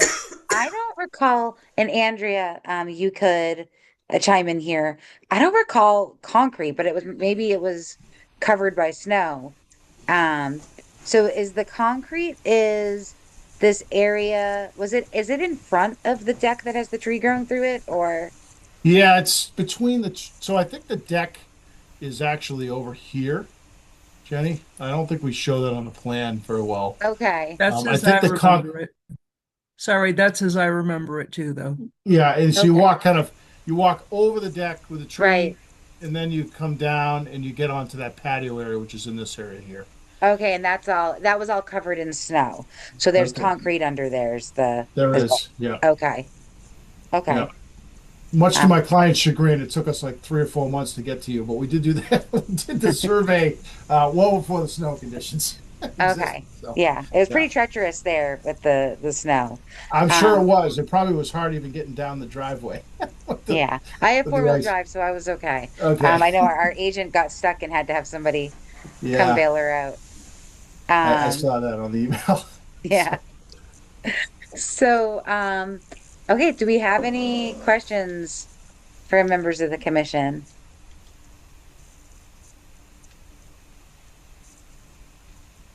Richard? Thank you, Madam Chair. Hi, Greg. Hey, Richard. Hey, couple quick questions. I see we have a whole bunch of boulder walls on here. Are those on site currently, or are those part of the application? Those are part of the application. Thank you for that, Rich. So let me go over. Okay. So there's a retaining. I got so many highlights on this plan. I apologize. There's an existing retaining wall right here, and one right here.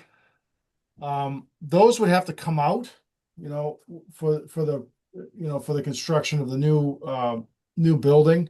But we will need to provide a little bit of a grade break there, Rich, still, because it's pretty steep. You can see the existing contours here. So this would be a proposed boulder wall. Again, we want to do that with natural stones, similar to, I'm not saying Brett's going to do it, but similar to the walls that Brett would do, where you'd stack those natural stones in place. So it's a natural feature. Um, and then the other one, if you haven't been to the site, it's hard to do it justice with the plan. But I think that Jenny and Andrea could attest that if you're up here on the driveway or Fire Road 15, which is really effectively the driveway at this point, and you look down, it's quite the slope down here. We're proposing a 10 or it might even be a 12. I think we're even proposing a 12-foot basement pour here, so that we can try to mitigate the amount of earthwork that we need, particularly on the uphill side.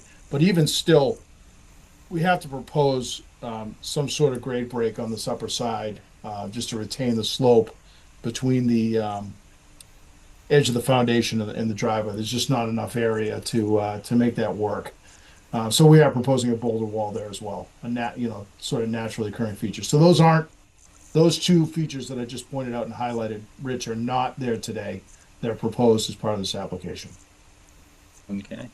And have they looked at just pulling everything back on the property to a little more level area? I mean, I've been out, seen it from the water side, looking up at it, and the myriad of little walls and things like that have just kind of been put in there over time. I mean, unfortunately, myself seeing all of this new construction down into the 30-foot no-touch zone and in the 50-foot, want to make sure that we haven't looked at other areas to rebuild these structures. I mean, just because we had one there doesn't mean we should be putting something back in that spot that's twice its size. And that's a good point. The chunk of Fire Road 15, is that a deeded road? Because it looks like it just ends there at the house. It's a really good question, Rich. Okay. And the reason I say that is I'm working on a pretty large A&R plan that we just submitted to the town of Lunenburg Planning Board. Further up on Fire Road 15A. I'm not sure that is actually I think that there are easements and deeds reference that way, but I'm not sure the disposition of that road. I think it's for sure private. I think that actually my client is the one that plows it. Oh, it's a round road. Yes. He probably mentioned that to you. Yeah. He does the whole thing. Yeah. 15 and 59. So that would give us, I mean, in reviewing it, that would give us a fair buffer to slide the house out of the 30 and a majority of it out of the 50, or at least any new construction. Yeah, we can to your point, Rich. I wrote down in my notes alternatives. So I mean, we can certainly look at that, and I can give you some more information on that, and perhaps look at other configurations. So I appreciate that. Super. Thank you, Greg. Yep. Thanks, Rich. That's all I have at this point, Madam Chair. I have two raised hands. Hold on, I get Mary. So we'll start with Mary. I'm seeing her first. Thank you, Madam Chair. So I also am,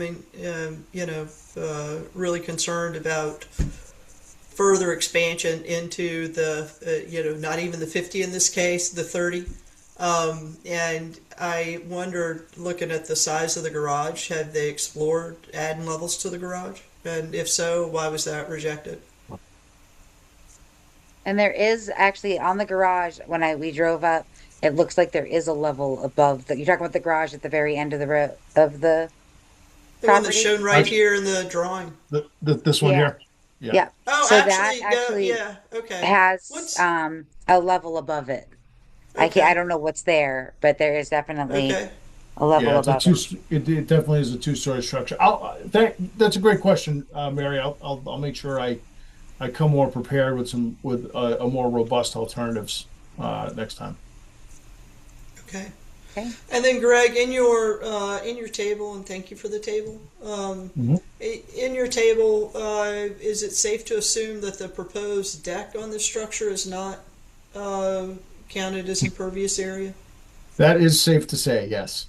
Okay, Thank so you. it's an incursion in the 30 that's a structure. It is. And I agree it's not, and most of the time, the way you propose those decks out there, it's not impervious, so maybe not appropriate to be on this table, but I would look at that as a further incursion on the. It is 30-foot definitely, zone. yep. No, you're correct, Mary. Yes. Okay. That was primarily the points that I had, Madam Chair. Thank you. Okay, thank you so much, Mary. Teddy, I saw that you had your hand up. Yeah, thank you, Madam Chair. Hi, Greg. I was Hello. just wondering if the existing cottage is going to be totally demoed and the new structure being built from the ground up, or is it like some walls are being broken down and you're just adding on to it? Yeah, no, great question. Yes, the intention is to do a complete demolition. The foundation's not, if you can call it that. It's just a typical old camp, and they want to put a legitimate foundation under it. So it would be a complete demolition and rebuild. Okay, thank you. And I had another, just a comment of my own opinion. Like I love the proposed, like native plant mitigation area. In my opinion, it just seems kind of minuscule in like the grand scheme of the whole project, but that's just my one opinion. Thank you. Thank you, Teddy. So I have a question, as you you just brought up, where the not foundation, but it's like a dirt floor of an old camp, and I'm Yeah. curious, how does that work? As far as like if they were going to pour a foundation, they would obviously have to excavate. Is that wouldn't that be considered an alteration? Or I was actually thinking about that after I saw the property, and I know that they want to put a foundation in, but what does that? This is something I haven't come across yet. So wouldn't that be considered an alteration or? Well, yeah, absolutely. It's alteration. I think that in practice, so I'm not sure exactly what you're getting at, but I think that let's just say for the purposes of answering this question, that we were coming in today to ask you for the removal and the replacement of the structure in the exact same footprint as it is today, but we're just demolishing it and excavating foundations and putting it on a modern day frost wall and foundation, right? But it's in the same footprint. I think that we'd still have to be here because it's alteration, right? There's going to be earthwork and things, within the buffer zone and within the regulatory area, such that you'd have to review that in terms of, erosion control and all the other performance standards that you have, the Wetlands Protection Act in your bylaw. But I think that then we might not be, we wouldn't be then proposing the same further encroachments into the buffer zone and wetland offsets that we're proposing. So it's kind of two different things. Yes, this proposal has, regardless of what we do, is going to have alteration because he wants to reconstruct this structure with a new modern day foundation, just to make it a solid, sort of foundation structure moving forward. Where we put it, I'm hearing the things that we thought we were going to hear, quite frankly. Where we put it, and if we come up with some different ideas and configuration options to move it, a little bit outside, as far away from the lake as we can, and things like this, that's sort of the secondary issue, I think. I don't know if that answered your question, but Yeah. Mary, you have your hand up. Yes, Madam Chair, you referred to a dirt floor. Is this actually a dwelling that somebody lives in? Or, does it have an actual floor, or were you referring to something like a crawl space versus a So it's a cellar? crawl space. It's Crawl like space. Okay. it's a structure sitting on what I would call a crawl space. Okay. And nobody lives there. Nobody has lived there for a long time, is what I was told by the applicant.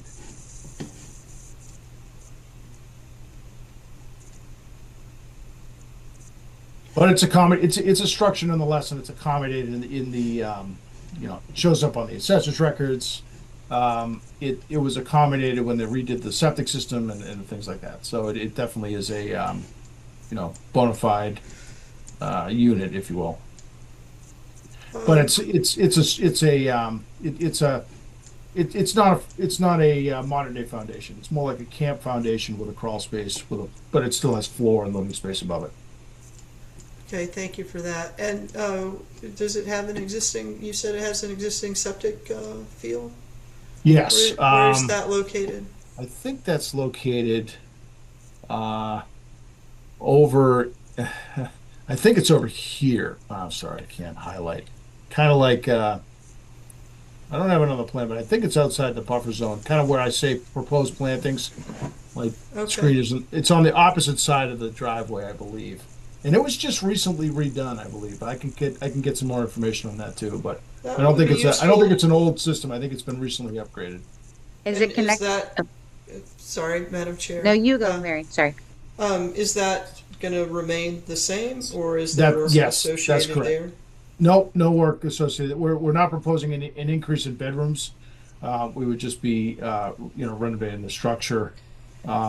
So we would just connect the new structure to in the same manner that the existing one is connected. And I am curious about where the septic field is. I mean, if it's going to be untouched, probably doesn't need to be on the drawing or anything like that. But I'm curious just because as I'm looking, I have an app on my phone that has the property maps on it. It looks like a different parcel is on the opposite side of the road. I'd be interested to know if the septic field's on the current parcel or not. Yeah, there's the property lines out there are really screwy. So beware That's beware of silly. using assessor's records on this one. Sometimes assessor's records are better than others, and this is not one of the ones where they're good. Yeah. Um, Well, it'd be but I great to can be get you better that. informed about that. Yeah, Yeah. I run into it. I do a lot of trail work all over the place, so Yeah, it Yeah. it wouldn't be the first time, probably won't be the last, but it'd be Yeah. nice to know about this one. So thank you. yeah. We'll kind of expand the viewport here a little bit, and we can show the location of that on there, Mary. No problem. Okay, So thank when you. you say it was recently redone, is it it's connected into the other cottage? Are they All sharing a septic? all three of them are connected to one leaching field. Yes. Okay. Yeah. And so I think it was, I don't know the date. I'll get that information for you, but I believe it might have been done when he purchased the property. I'm not sure, but I think it was a relatively newer, I mean, I don't think it was done last year, but I think it was in the last maybe 5 to 10 years. So modern day Title V repair septic system, I think, is safe to say. But I'll make sure I get that information and get it to you. Okay. All right. Do we have any other questions from members of the commission? Just one comment, Madam Chair. Yeah. Just we had to go look this up last meeting, and our bylaws don't allow us to permit work that further encroaches or further increases the nonconformance in the buffer zone. Yep. So that would be as Greg is going through the alternatives and whatnot. That would be a thing where I think I would feel we have a hard stop because our bylaws don't grant me the authority to further increase nonconformance in these buffer zones. Yeah. Thank you for saying that, Mary. I think I would agree with that, especially where it came up in the last meeting.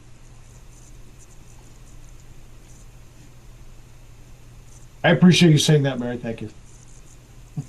Do we have any other comments or questions? Mike, are you saying something or no? Okay. I think I have what I need. I don't want to cut anybody off, but I think I have. I'm getting the drift here. Okay. So I'll huddle with my client and see what we can come up with for whenever you meet next. A few weeks, I Okay. guess. All right. So we're looking to continue to January 7th, which is our I next think meeting. so. I think that would be fine. If it is the holidays, so I'll try to if we can't get you something within say before you write the agenda, I'll try to get a continuance over to you so you don't have to encumber the agenda with it. Yeah. And as always, if you need to continue, just send an email. Yeah, and we'll that's great. continue. No, thank you Um, very much. Okay, so I have a motion to continue to January 7th, 2026. So moved. Do I have a second? Was that, who was the second? Teddy. Oh, Teddy, you're really doing the seconds tonight. All right. I have a motion from Mary and a second from Teddy. Roll call vote. Mike LaRouche, Aye. Mary Wilson, Aye. Andrea Burnout, Aye. Richard Bursch, Aye. Teddy Doucette, Aye. and I for myself. Okay, so we will see you January 7th, 2026, or maybe at the meeting after that, Greg. Okay, thank you, everybody. Happy holidays to everybody. I appreciate the time tonight. Thanks so much. Happy holidays. Okay. We went through all the continued public hearings. Up next, we have administrative determinations. I see a lot of people on the meeting, so I just want to do a quick check. And I see Bill is still on, so I know Bill is up next. I see Dick. I just want to make sure. What are you here for? Yeah, this is Dick Fisher. I submitted requests to take down 11 dead hemlock trees that are, right up against the water's edge practically on Hickory Hills. What is the address on that? 49 and 53 Cliffview Terrace. Okay, so I don't have that on the agenda. I do know that our agent had found some things that were missed and then submitted it to be the agenda to be updated, and those were not added. Let me see if that was one of the things. The revised agenda did not end up getting posted, so let me just see if that was one of them. Okay.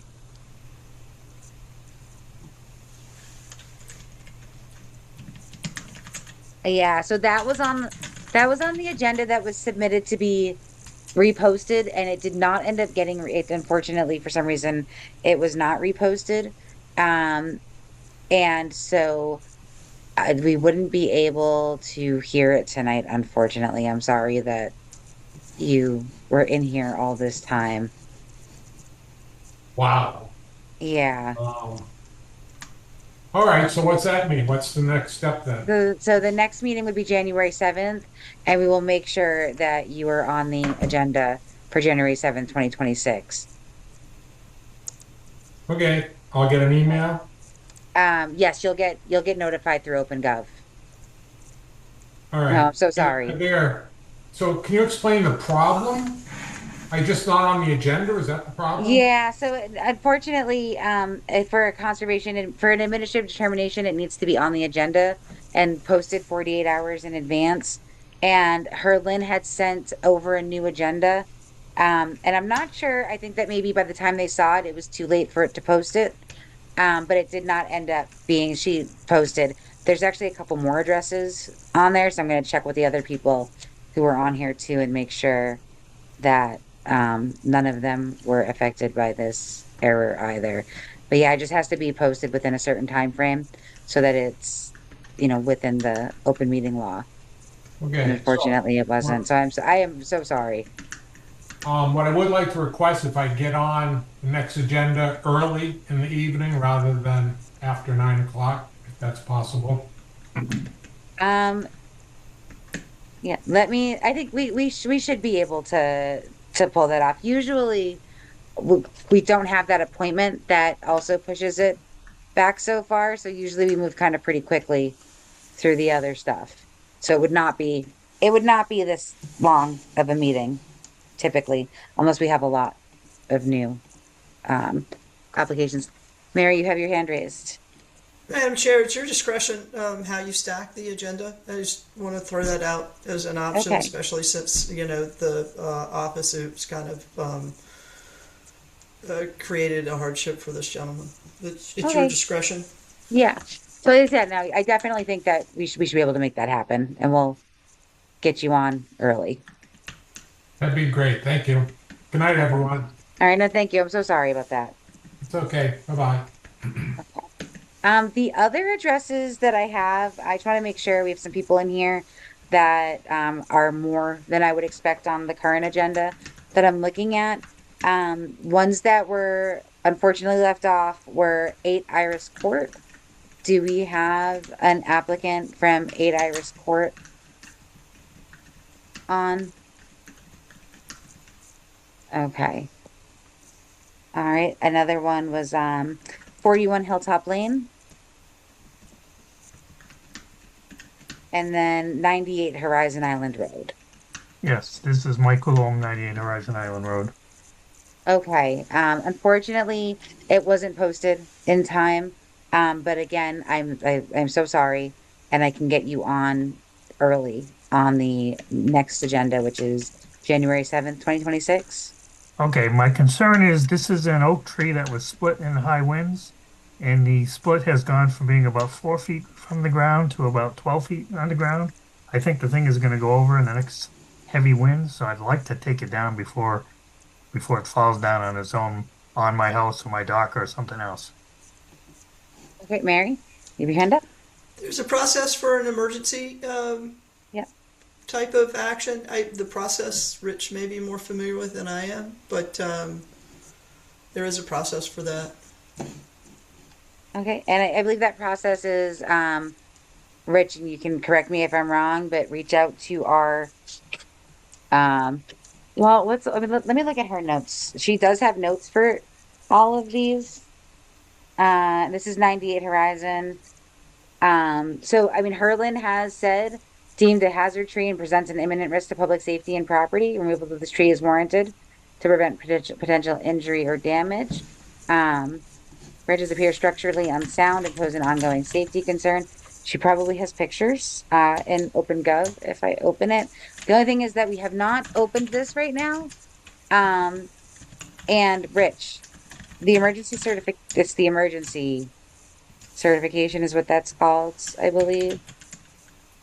And That would be something that Herlin would issue. Okay. And then, If so we she could, deems it an emergency or an immediate hazard to public safety. okay. So, where we have these notes from Herlin, would that be something that we could use to move forward, or should we just have him reach out to Herlin and have her do an emergency certification? I would feel better having Herlin reach out and just issue the emergency order. That's something she Okay. should be able to do tomorrow over the phone. Okay. And then she can come back at our next meeting for ratification. Okay. All right. Does that work for you, Michael? Okay, I would- now, so how do I get a hold of her? I found it So- almost impossible to call and email and get a response. So, she typically is in the office on Thursday. I will send her an email after the meeting, and just let her know that you're looking for an emergency certification. It sounds like she's already been out there. So, Yes. yeah, so I think, and then also Michael Gale, our administrator, is in the office tomorrow too. So between the two of them, we will figure something out for you. Okay, So I I'll appreciate it. tell her right after the meeting. Okay, great. Thank Okay. you. All right, thanks so much. All right. Yeah, so have a good night. Oh, somebody will be in touch with you. Okay, sorry for getting out of order here. So up next we have administrative determinations, and our first is 833 Flat Hill Road. Do we have the applicant on? Wait, Bill, I just saw you come on, but you're the next one, right? Are you you're Zero Shirley Reservoir? Or are you both? Yeah. I'm Okay, zero. you're not huh? You're Yeah. not 833 Flat Hill though, right? No. Okay. So it does not appear that we have the applicant from 833 Flat Hill on, or I see somebody coming on camera, but you are muted. Sorry, I'm also here for Zero Shirley. I was just think we were moving on. Apologies. Oh, okay. I just want to, we do have notes from our from our agent on 8:33. Oh, here are the notes. Site visit requested for January. Continue. Okay. Do I have a motion to continue? 833 Flat Hill Road. So moved. All right. Second. All right. Um, roll call vote. Mike LaRouche, Aye. Andrea Burnett, Aye. Richard Bursch, Aye. Mary Lip Wilson, Aye. Teddy Doucette, Aye. and I for myself. Okay. Up next, we have an extension request permit for Zero Shirley Reservoir. And we have Bill Bernard on the line and also a representative, looks like. We do. Oh, Yep. two. Two Okay. representatives from VHB, yes. Okay. Do you want to go over what you're requesting? It looks like we're just putting this is for 833 Flat Hill. Oh, no, this is Zero Shirley Road. And you're looking to extend for another, was it 2 years? Ideally 2 or 3, if that's possible. This project is going back out to bid for actual bids from contractors in January. So we wanted to make sure that it would be valid order of conditions for the duration of the project and just not cause any future headaches with that. Okay. And then remind me, when does the current order of conditions expire on this one? This would be expiring in August. It was Of 20 extended through the about 2026. Sorry. Okay. Yeah. So, and it was originally was that in 2024, but it got the 2-year extension? Correct. It got the 2-year extension from the Permit Extension Act. Okay. Does anyone have any questions? Do any of our commissioners have any questions about this permit extension request? And would we be looking at who would be thinking 2 years, 3 years? Does anyone have any thoughts on that? I have no problem with a 3-year extension, Madam Chair. Thank you, Richard. Does anyone else have any thoughts on? Does not appear so. So I think I would be looking for a motion to approve an extension request for Make a motion to extend the order of conditions for Zero Shirley Reservoir until 2029 August. Okay, do I have a second? Second. All right, Richard with the motion and second. Mike with the second. Yep. Roll call vote. Mike LaRouche, Aye. Andrea Burnett, Aye. Richard Bursch, Aye. Mary Wilson, Aye. Teddy Doucette, Aye. and I for myself. All right. Thank you. That is, thanks so Thank you, much. everyone. All right, everyone have a good night. Okay. Okay, we do not have any certificates of compliance tonight or notice of project change. Enforcement, let's see. We did, I know that we received, the certified letter back from 1168 Mass Ave Rear, so the office is working further on that. And 10 Mass Ave certified mail returned, 38 Meadow Lane in contact with property owners. 314 Highland Street, violation fine to be mailed. I gotta check on that one because I feel like that should have been mailed by now. So I will check on that. And then 715 Reservoir Road, I know that the office did receive a letter from a representative on that, and that the office is scheduling a meeting with them. Emergency certifications. We do not have any. New business topics unknown. Does anyone have any topics unknown? I don't, no one did any MAC trainings that I know of. Okay. Notification of well abandonment. I was actually supposed to talk to Herlin about this yesterday, and then we did not end up having a chance to talk. So that is still on my list of things to talk to her about. Just because we did have some questions come up on that one. Madam Chair, Yep. B, bylaw discussion. Oh yeah, I skipped over that. So I did go back and look at the bylaws, and we do have early in the bylaws, we do have some language in there that allows us to hire a consultant to help with reviews.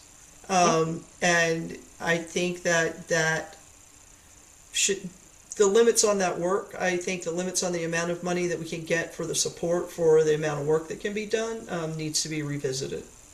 Okay. Yes, I do. I know we had talked about this before. It's pretty low. Yeah. I can't remember. Was it 500? Do you have it up? I can get to it really quickly because I was just looking up something else in the regulation online. Let's see. Okay. It was for project costs up to $100,000. The maximum fee we could charge is $500. Yeah. Okay. So, in today's kind of consultant costs, right? That's less than 3 2 hours. Yeah. Yeah. Yes. And that is section 4E.5. Okay.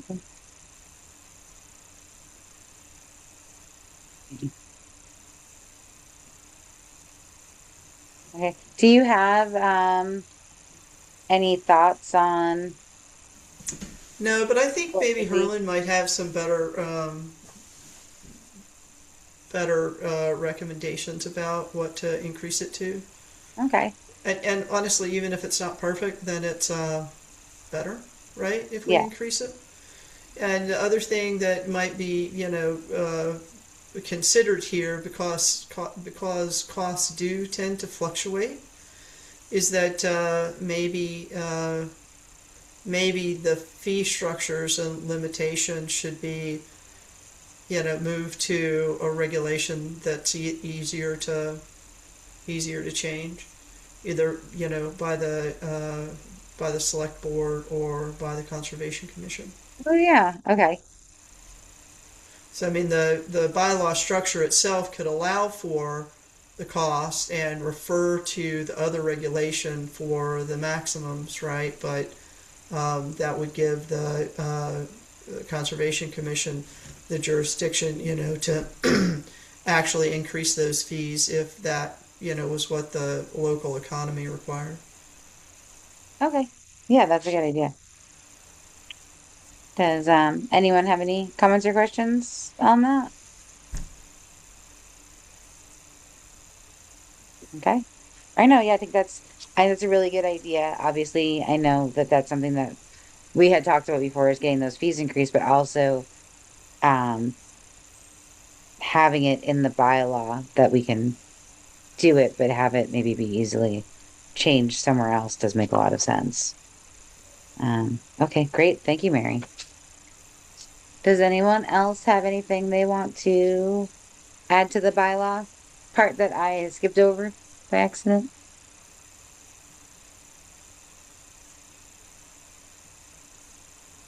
Okay, does not seem so. All right, so on to old business. I don't know what conservation budget is under old business.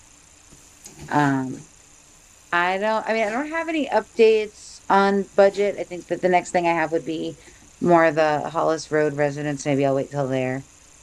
Um, we don't have any encroachment issues. Does anybody have any questions on conservation budget? I don't want to skip over it.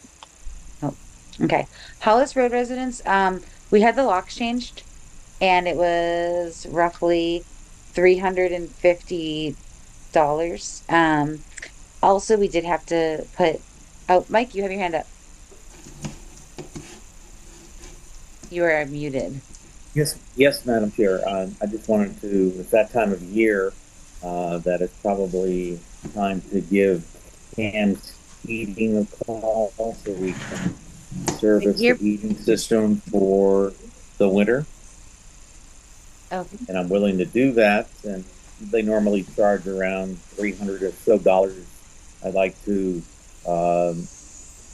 budget $400 and see if we can approve that, so we can get at least the heating system cleaned and serviced. We probably won't have to replace the filter on the oil tank side, since that has already been replaced this past summer. So I'd like to see if we could get that heating system squared away for the winter so we don't have any problems with the heating system. okay. All right. Do we have, is that a motion or, I think I would that make is, a motion. okay? I would make a motion to approve $400, not to exceed $400 for the expenses as Mike articulated. Okay. Do you have a second? Madam I Chair, have I a did notice question. that Teddy's hand Yeah. is up. Hi, thank you. I'm sorry, you're breaking up a bit. What is this heating system for? it's for the 123 Hollis Road, the building that adjoins the pollinator habitat. Understood. Thank you. I just couldn't hear you at the very beginning. Okay. Thanks for asking, Teddy. All right. So we had Mary was making a motion. And I'd like to second that motion. Oh, okay. And that was a motion for up to $400 to service the heating system. We're gonna do a roll call vote. Mike LaRouche, Aye. Andrea Burnap, Aye. Richard Bursch, Aye. Mary Wilson, Aye. Teddy Doucette, Aye. and I for myself. Thank you. Thank you. And so the other thing that's going on at Hollis Road is that we've had to turn the heat on, and obviously that's at the Conservation Commission expense. So we had heating oil delivered.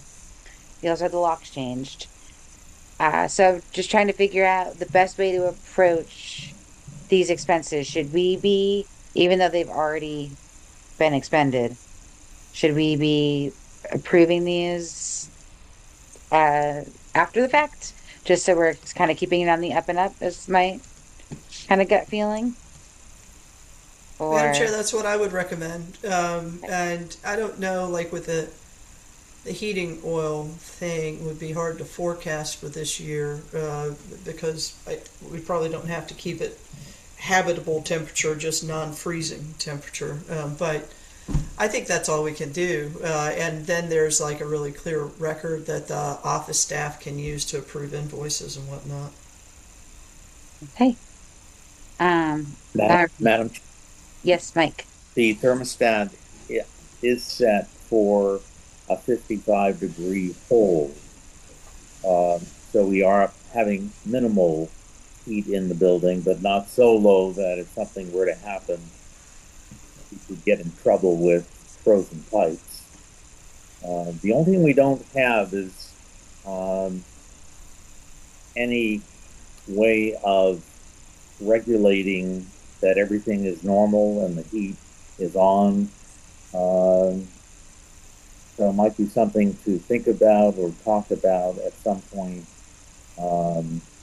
You keep your fingers crossed when you get the heating system serviced that everything is going to work But there's always that one time where there's an occurrence, and given that there's no one in the building, there's no one to alert us that there's an issue. Okay. Could we go on like site walks, like every so often?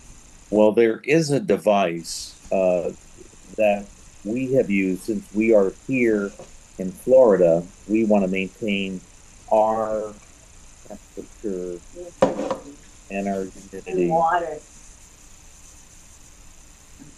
And what we have done, and we purchased this, I think, this little device that costs roughly $150, and you set it up, and it works on the vendor's Wi-Fi. So you don't need Wi-Fi in order for this to operate. And then there's a monthly charge.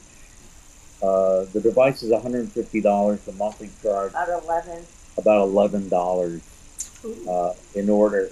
And what it does, it ties into a telephone that in the event that the temperature fluctuates below what has been set, it will alert you, as well as you can in turn check it in anytime you want daily online, and you can see what the temperature is at in the building.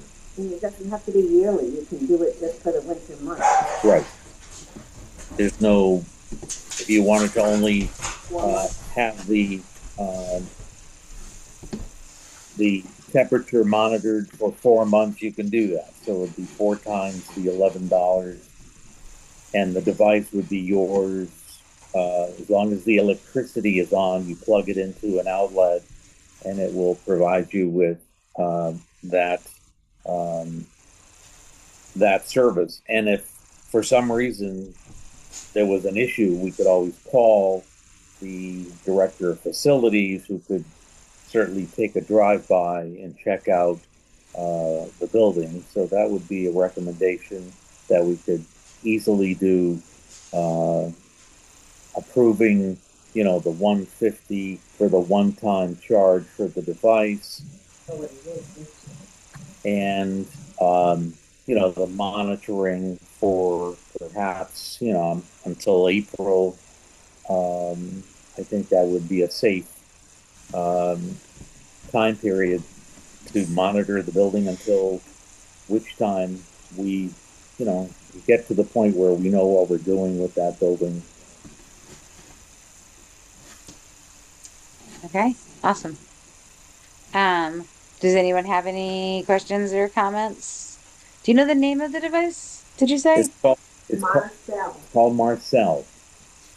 Marcel. I think it's 2 L's.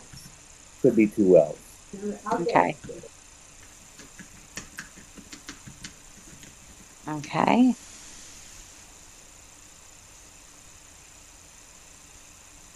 I'm just looking it up. Marcel. Temperature.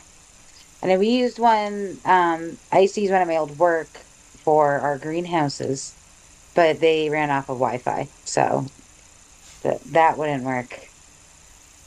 Yep, okay, I found it. Black Friday sale, Marcel $99. Oh, it went way up. Ooh. Yeah. Well, ours was $150 2 years ago. Oh wait, now it's Black Friday sale, $99. We can get it for $99. Yeah. Black Friday sale. Not Black Friday.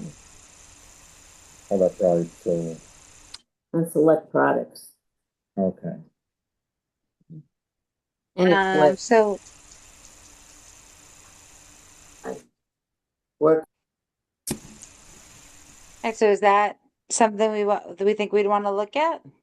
Yeah, could we have like a site walk visit or a tour of the property? Yeah. Also, you've been to the pollinator habitat, right? Yes, I have. So it's that house that sits next to the pollinator habitat. It's that property.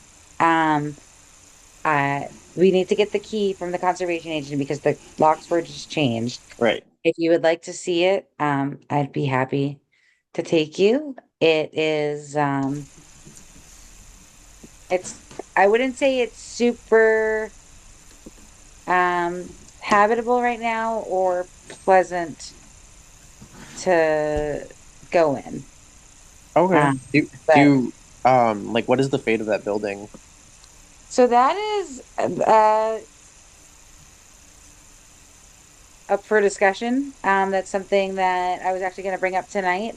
I know in talking, I think that we would have to really put it on the agenda to have a full discussion about it. But, as of right now, it's been under a custodial agreement where we had someone living there. They were doing under the agreement, they were supposed to be doing labor in return for a really reduced rent.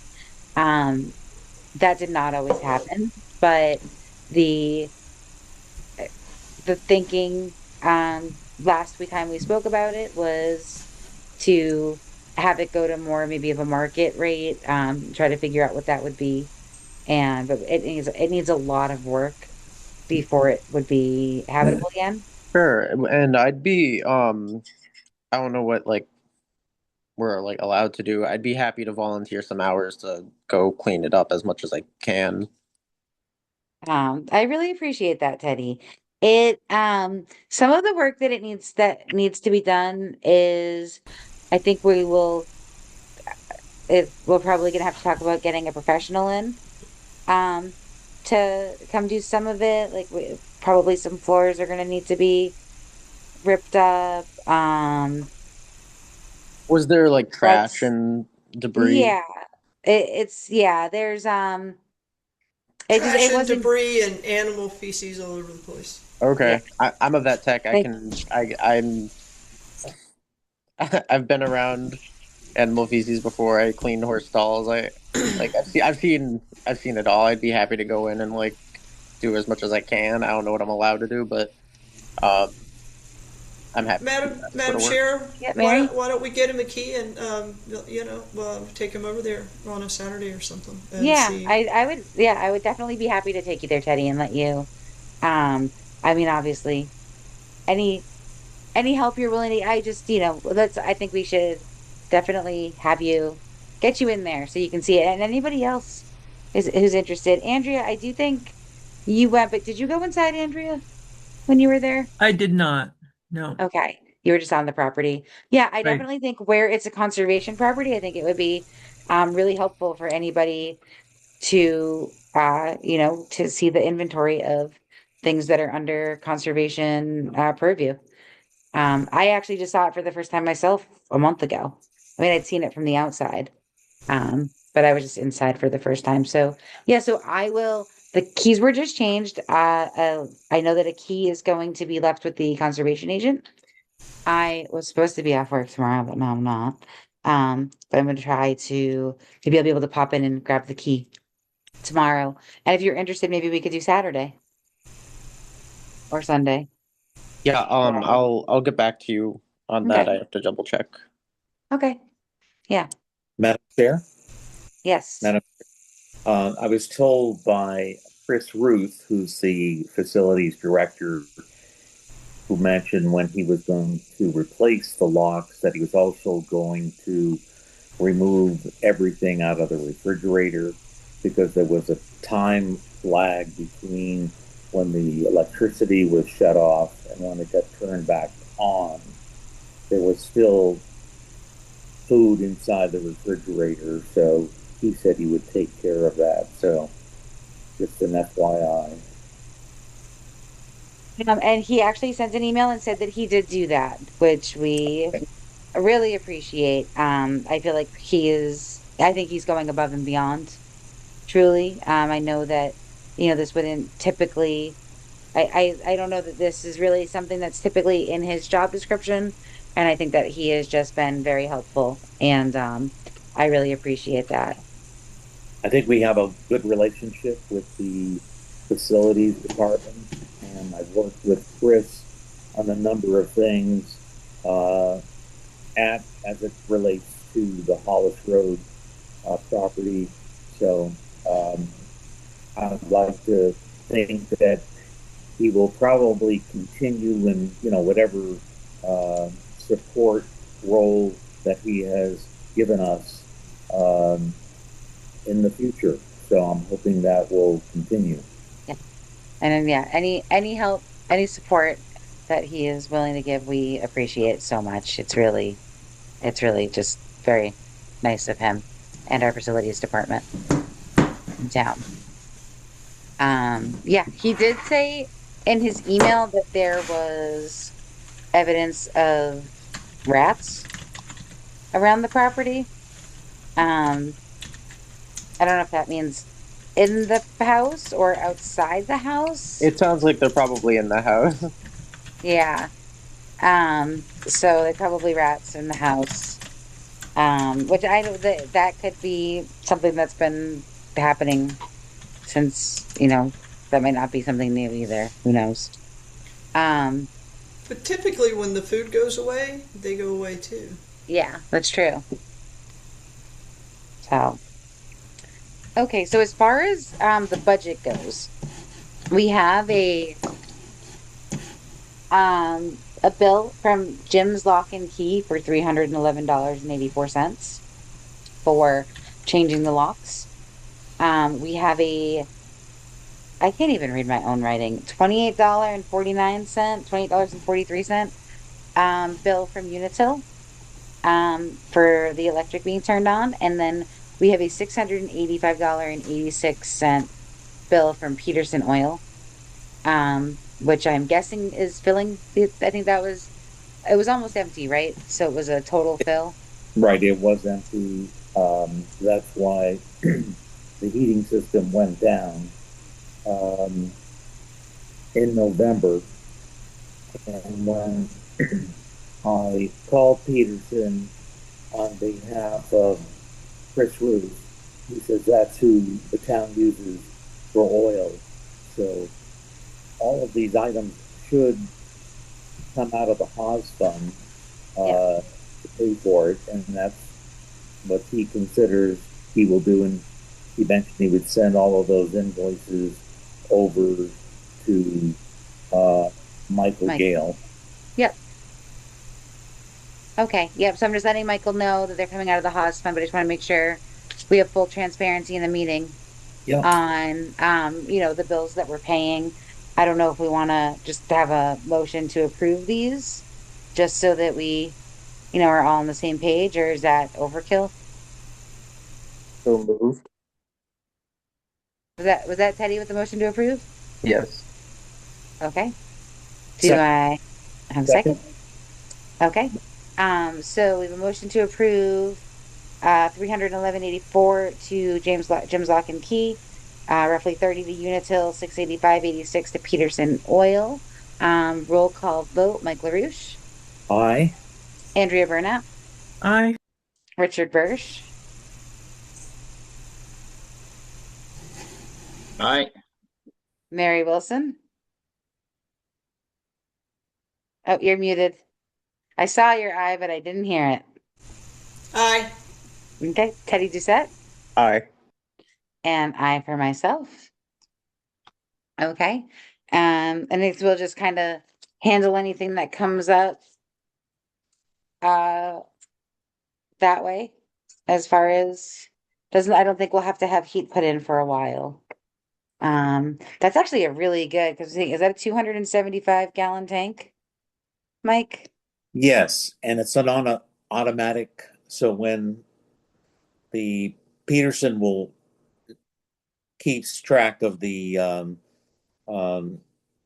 days, what they estimate how much oil will be used at a 55-degree constant temperature. There's some calculation that they use, so they will come back automatically, so we don't run out of fuel during the winter. Okay. I think that only comes out to $2.49 a gallon. It's pretty cheap. It's cheap. So that's a good price. We're able to get the state price. Oh, nice. Going through the town. Awesome. Okay. Well, thank you for taking care of all of that, Mike, as always. You're We welcome. appreciate all of your help with the Hollis property. Okay. Okay, so, Madam Chair, then- how do we yes. further the conversation about the Marcel? Oh, yeah. Or I don't a want temperature monitor? Because we don't want to get too far into winter. I don't feel like without having that asset protected, because it could get very expensive if we had to replace everything with water in it. yeah. It is on sale right now for $99. I'm assuming, I mean, this is their website, marcel.com. Hold on. Yep. Yeah. And this appears to be the correct version. Monitors temperature, humidity, and power. Sends instant alerts via text, call, or email. Uses a 4G cellular connection and has flexible subscription options. And it can be either AT&T or Verizon, which obviously in Lunenburg, I think we would want Verizon. And Yeah. then we could either pay an annual fee, which I don't think we would have to because we'd only be really looking for 4 months, or $15 a month. Or no, $11.95 a month for seasonal. And you can do anywhere from 4 to 8 months. Madam Chair, Yes. I'd make a motion that we expend the funds to purchase Marcel for the $99 and 4 month subscription for the $11.99 a month, and authorize Michael LaRouche to set that up. Okay. Second. All right, roll. So I say to be safe, want to say maybe authorize up to $200 just in case anything happens with pricing in between Sounds now good to and me. then. Yep, I Okay. would amend my motion for that. Okay. And then, okay, so do we need a second if you amend your motion? Second. Okay. Roll call vote, Mike LaRouche, Aye. Andrea Burnett, Aye. Richard Birsch, Aye. Mary Wilson, Aye. Teddy Doucette, Aye. and I for myself. And we can get it ordered and then I can go, Mike, you're not here, so I can go put it in. That is something I am capable of because that's in my wheelhouse. Okay. Okay. And then, okay, do we have anything else we want to discuss about the Hollis property?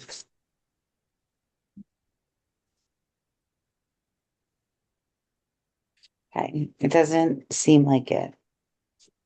Um, okay. Up next, we have committee reports. Teddy, do you have any updates from the master plan steering committee? We had our final master plan steering committee meeting where we went over about 80 recommendations from over under regarding our town. We went through each one of them like line items and omitted some words, changed some words, docked some, like got rid of some recommendations that we weren't able to like follow through with for like either legal reasons or it wasn't or we didn't feel like they were necessary to be in there. And Kim Duffy, the chair of the master plan steering committee, will be in touch about the implementation committee that will come afterwards and how to actually execute the master plan. Okay, so it sounds like we have a master plan. Yes, you can go Now on it's- planlunenburg.org or what moment? Yeah, planlunenburg.org. And you can see more details about the master plan there.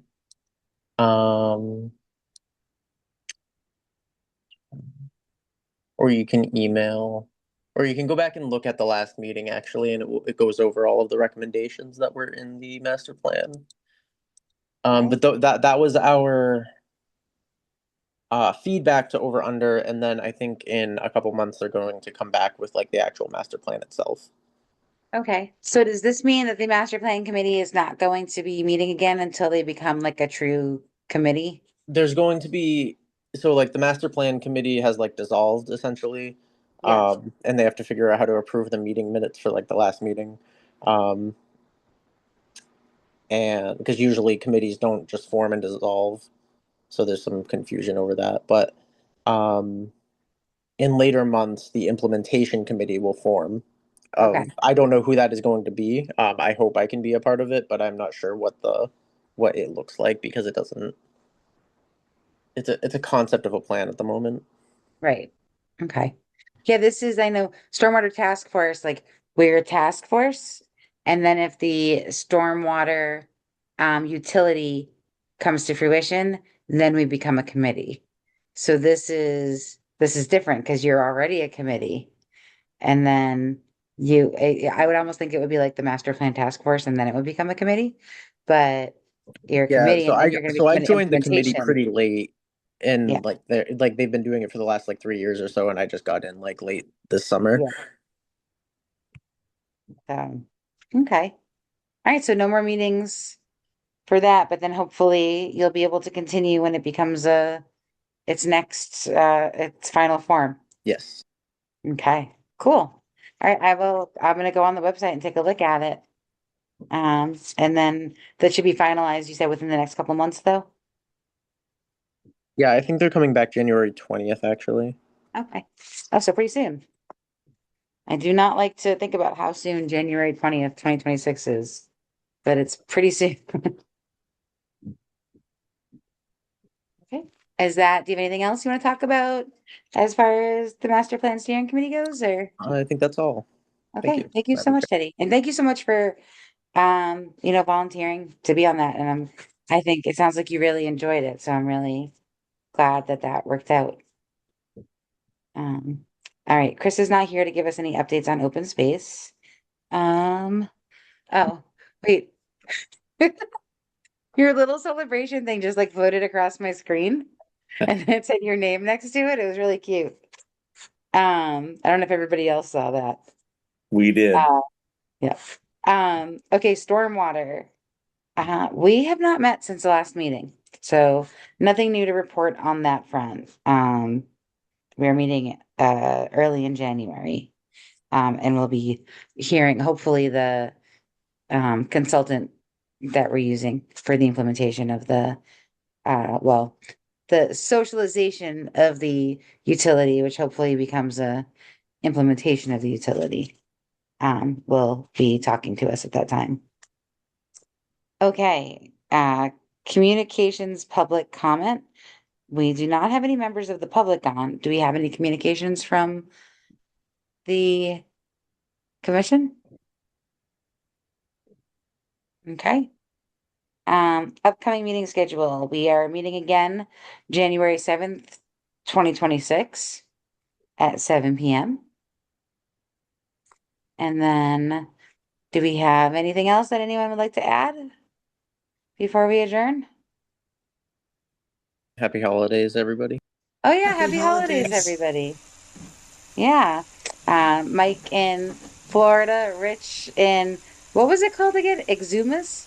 Yep, the Exuma Islands in Exuma Bahamas. Islands. Okay. I'm interested. So we got Mike with the palm trees, Richard with the turquoise water, and then Mary with the snow. All right. All right. So I think I'd be looking for a motion to adjourn. So move. So move. I was like, no, nobody? All right. I'm going to take Mary with the motion, and then who was the second? Second, Mike. Okay. Roll call vote. Mike LaRouche. Aye. Andrea Burnett. Aye. Richard Bursch. Aye. Mary Wilson. Aye. Teddy Doucette. Aye. And I for myself. We are adjourning at 9:56 p.m. on December 17th, 2025. Thank you so much, everyone. Have a great night. Thank you. Wow, love that water.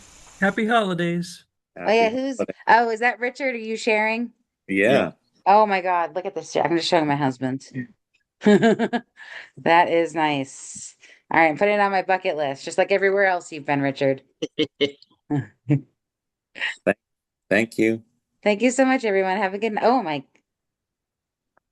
So this is supposed to be Pablo Escobar's